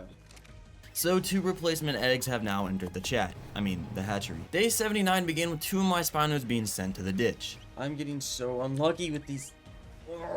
I can't afford kibble. I can't afford to feed you guys kibble. It's just want normal stuff. Besides getting unlucky with the Spino imprints, I reconstructed my breeding circle for more eggs as I would probably need them considering how many Spino babies requested kibble. And kibble was not the only thing that would prevent me from finishing the imprint either. Hooked prime fish? Bro. Why must it be like this? Of course, it didn't just stop there. I hate you Spinos, dude. Oh my god. I'm going to be raising them until the end of time. Because they keep wanting kibble. And I can't bring bad Spinos into the boss fight. Because I gotta beat the bot. So I continued raising and imprinting the Spinos throughout days 80 and 81. And on day 82, I finally had all the boss Spinos raised so I could actually start power leveling them. And I would get them up to around 20k health and put all the rest of the points in the melee damage. And I kept power leveling all throughout days 82, 83, and into 84. And very early into day 85, I actually found a 135 beauty, so I set up the trap nearby. I'm honestly gonna try like on foot. Maybe that'll work. And after missing 2 shots, I got the aggro onto me, but it didn't go into the trap, and when I hopped on my PT, I got fear roared. Oh, and there's wolves. Oh, not good, not good. This is what I hate about taming Yuties. So I slightly adjusted the trap and shot a bystanding wolf, and then tried again, but this time I got harassed by a wild Argy. Oh. No, pass. Why are you on neutral? And of course, I got fear roared again. So after 10 more seconds of time to contemplate my life choices, I tried again. No! Oh my god! You're killing me. But third time was not the charm, but on my 4th attempt, the Yutyrannus finally got into the trap, and I closed off the walls behind it. Bang. Got him. So I parked Flappy and began the tranking process. And once the Yutyrannus was asleep, I gathered a few resources to make spike walls around it just to keep it safe. And then I blasted a mammoth to get some prime meat to actually tame it. Only 2. What? Poverty prime here, dude. I'm just gonna kill a baby penguin. Icebergs right here. And after killing a baby penguin right in front of its parents, I returned back to the Yutyrannus where I first ended a saber's career. And I then fed the Yutyrannus and made the last few spike walls to completely surround the Yutyrannus just in case something tries to mess with it. And soon the Yutyrannus woke up, forever loyal to me now, so into my pocket it goes. I shouldn't need to tame anything else for the rest of this 100 days. Except the Shastasaurus, but I don't really want to tame the Shastasaurus, or can't, because you need a tech saddle for it. And since the boss fight will go down on day 100, there's actually no way for me to get the tech saddle. Anyways, back at my base, I learned and crafted the Yutyrannus saddle. And I also got the Spinos to breed again for more eggs to be used as sacrifices for levels. And meanwhile, I checked what I needed to make more Spino saddles, and oh boy, I was gonna need a lot more silica pearls. Oh, you need pearls for Day 86 began with me collecting a bunch of fiber and making as many Spino saddles as possible before running out of pearls. And I also began incubating the Spino eggs, and once they hatched, I slaughtered them with my Yutyrannus for some quick XP. Beauty, get some lows. Why is this thing hitting just as hard as my Spinos? That's not encouraging whatsoever. Anyways, the Yutyrannus actually got up to 30k health and 4k stamina, which is low-key insane. But anyways, I now gotta go farm some pearls for the 9 remaining Spino saddles. So I got on my RG and picked up Tigger and flew over to the Pearl Cave on Lava Island for the last time, hopefully. Anyways, I left my RG by the entrance and ventured inside and into the artifact room. What? Bro. Yeah, that Carno is gonna pay, but first I collected all the pearls I could for the saddle. Alright, I've got over 300. Let me just make sure. Spino saddles each require 25. Yeah, I have enough. Don't really know how I'm gonna get back though, because Artemis is dead. So I exited the cave and put an end to the Carno's stupid misery. My only option here was to put everything into my Thylo, so I did, as well as Cryo and Kipper, because I'm not risk losing him this late into the 100 days. Anyways, I then face planted into the floor and respawned back on my base where I got on Flappy and flew back over to the cave. Bro, why are you under the floor? Why? Dude. This is like... It's so stupid that I have to do stuff like this. Anyhow, back at base, I made the last 9 saddles and I put them on the Spinos before the end of the day. Alright, day 87, I basically have everything I need for the boss fight now, except some of the tributes. But I first want to farm up some more shotgun shells and make getting the tributes easier. Oh wait, but my RG's dead, so now I can't farm flint. I need to tame another RG, dude. So I flew out to find a decent RG and it found me before I found it, but I'm not complaining because it was a level 145. 145? Yes. So I constructed a trap and let it in and then tranked it out. And then I clapped a few of its brothers for some easy prime meat and fed it. And I then proceeded to have a staring contest with the RG. And I can't be the only one who thinks there's something wrong with how bro is staring at me right now. I mean, he can probably see my soul with those eyes. Anyways, once tamed, I named it Falcon and returned back to my base where I made my Spinos produce a few eggs to power level them. And then I made the saddle and dropped the eggs into the hatchery and waited for them to pop. And once it did, I killed them all and leveled my RG. And on day 88, I farmed a bunch of flint on top of the floating island, and I turned it all into spark powder and then into gunpowder. And moving that into the smithy, I made some simple bullets and finally more shotgun shells. And soon, I had all the shotgun shells I would need for the rest of the 100 days, so I headed out on Flappy to get some more tributes. And that started off by deleting a few Spinos in the tropical island rivers while also getting distracted by a red drop. The search for Spinos goes into day 89. Level 20. Kill you in one shot, buddy. Yeah, this shotgun never gets old. Even a level 55 got dropped in a single shot from this thing. This shotgun is so crazy. But the problem was with killing Spinos near the swamp is that piranhas get to eating the corpses. So I had to go full Doom Slayer mode, swinging my sickle left and right to kill all the piranhas. I'm about to chop y'all up with a sickle, dude. Yeah. And even a Baryonyx got clapped since I could just keep swinging while stunned. Anyways, I got the Spino sail and it was now just one more sail that I actually needed. And the last Spino got dogged on by jumping off my PT and shooting it midair. And now I could return to base with all the sails secured. And back at my base, I made some more grapples and parachutes just to be safe, of course. Anyways, it's now time to get all the sauropod vertebrates. So I headed over to the tropical islands and these giant lizards could actually tank a few of my shots. Oh, you didn't die from those? But no dino is bulletproof, so it got dropped and then looted. And it continued into day 90. Day 90, I continued killing every Diplo and Bronto that was unfortunate to enter my field of view. That is, until I had all the vertebrates I would need for the boss. So I flew back to base and checked, and apart from a blubber and toxin, I also needed 6 more Sarco skins. So on day 91, I prepared my scuba and grabbed my Basilo and flew out to the ocean between tropical islands and the lava island. And I set up my generator and cryofridge and waited for 5 centuries for the cooldown again. And I then threw out my Bassie and got to hunting. I need like 12 Bassies, I think. So I slowly bit my way through one by one, getting chased by half the ocean shark population. And these sea sausages were tanky, but my Bassie's weak melee was not helping at all. Anyways, I kept killing them until the end of the day. And halfway through day 92, I was done. Finally, back to the base.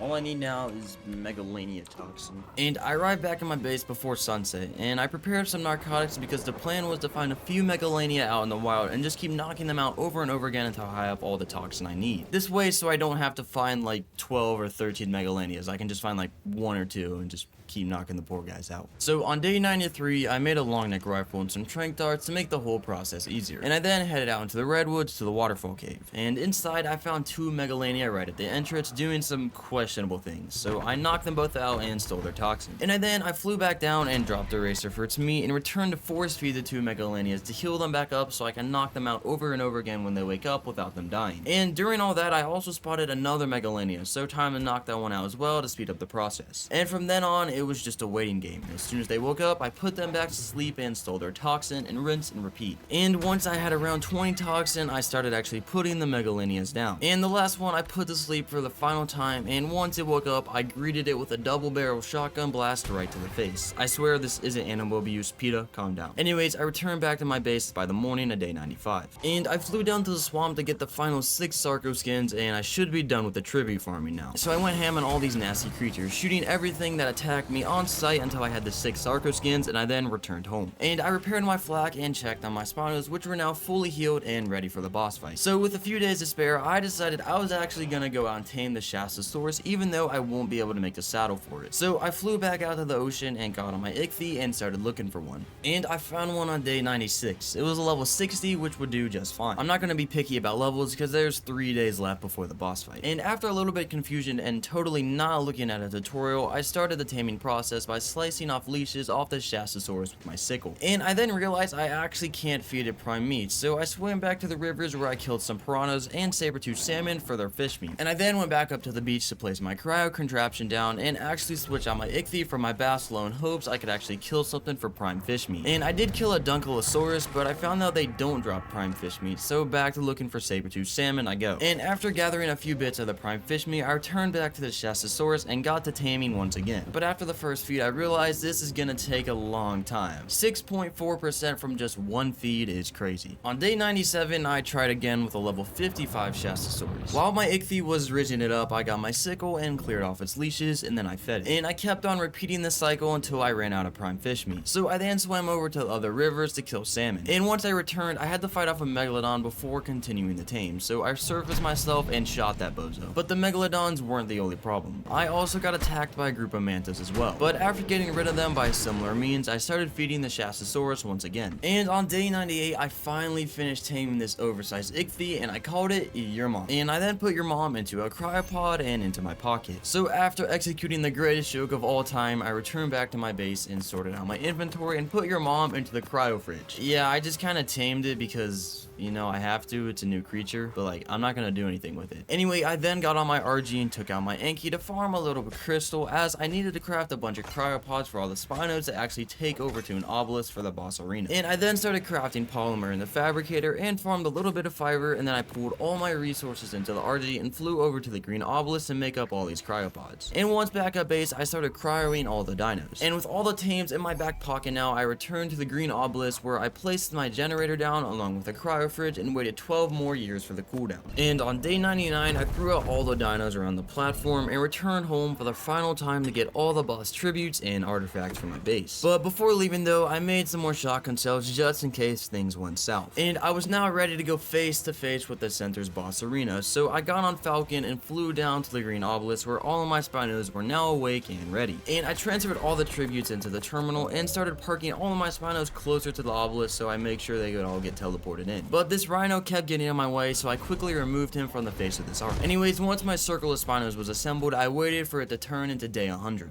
Alright, it is day 100. See it up there and see it in my inventory right there. Kipper, let's beat this boss. Let's do it. So I started the Alpha Center boss and entered the new arena. Okay, get ready to fight. Oh no, we gotta get him in the water. Oh my god. Oh no, they're not in the water. Oh, they're kind of destroying it though. The new arena had plenty of water as I expected, but I failed to get my Spinos actually into the water in time, so I let them bite away at the monkey for now while buffing them with my Yutyrannus. Come on, Spinos, clutch up. And I soon lost my first Spino. Things are not looking good if I just lost one this early. So I have to do something, otherwise I'm gonna lose the battle. Ballsy move, ballsy move. I whistled passive on all my Spinos and led them into the water. I should have done this from the get-go. Oh, dude, I may have thrown. And when the second Spino dropped dead, the monkey started attacking the rest of them. No, the mother's you. Even though I was losing Spinos left and right, the water buff helped out a ton. Come on, clutch up, boys.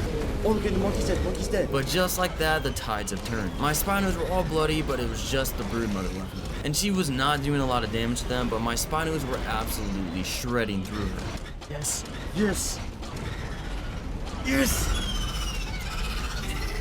Okay. Oh my god, that was. I nearly threw so hard. So I claimed my element and admired the new arena that looked absolutely stunning. Oh, Kipper, man. Did it. Beat the center and kept Kipper alive. What more could you ask for? Thanks for watching. Center sure has changed a lot between Ark Survival Evolved and Ark Survival Ascended, and honestly, it's actually grown on me. It's still the same map at the end of the day, but with the new graphics, new dinos, and of course Kipper, it's actually made it kind of enjoyable. But let me know what you think about the center in the comments below. Anyway, I'm gonna go kill a few pegos for fun now.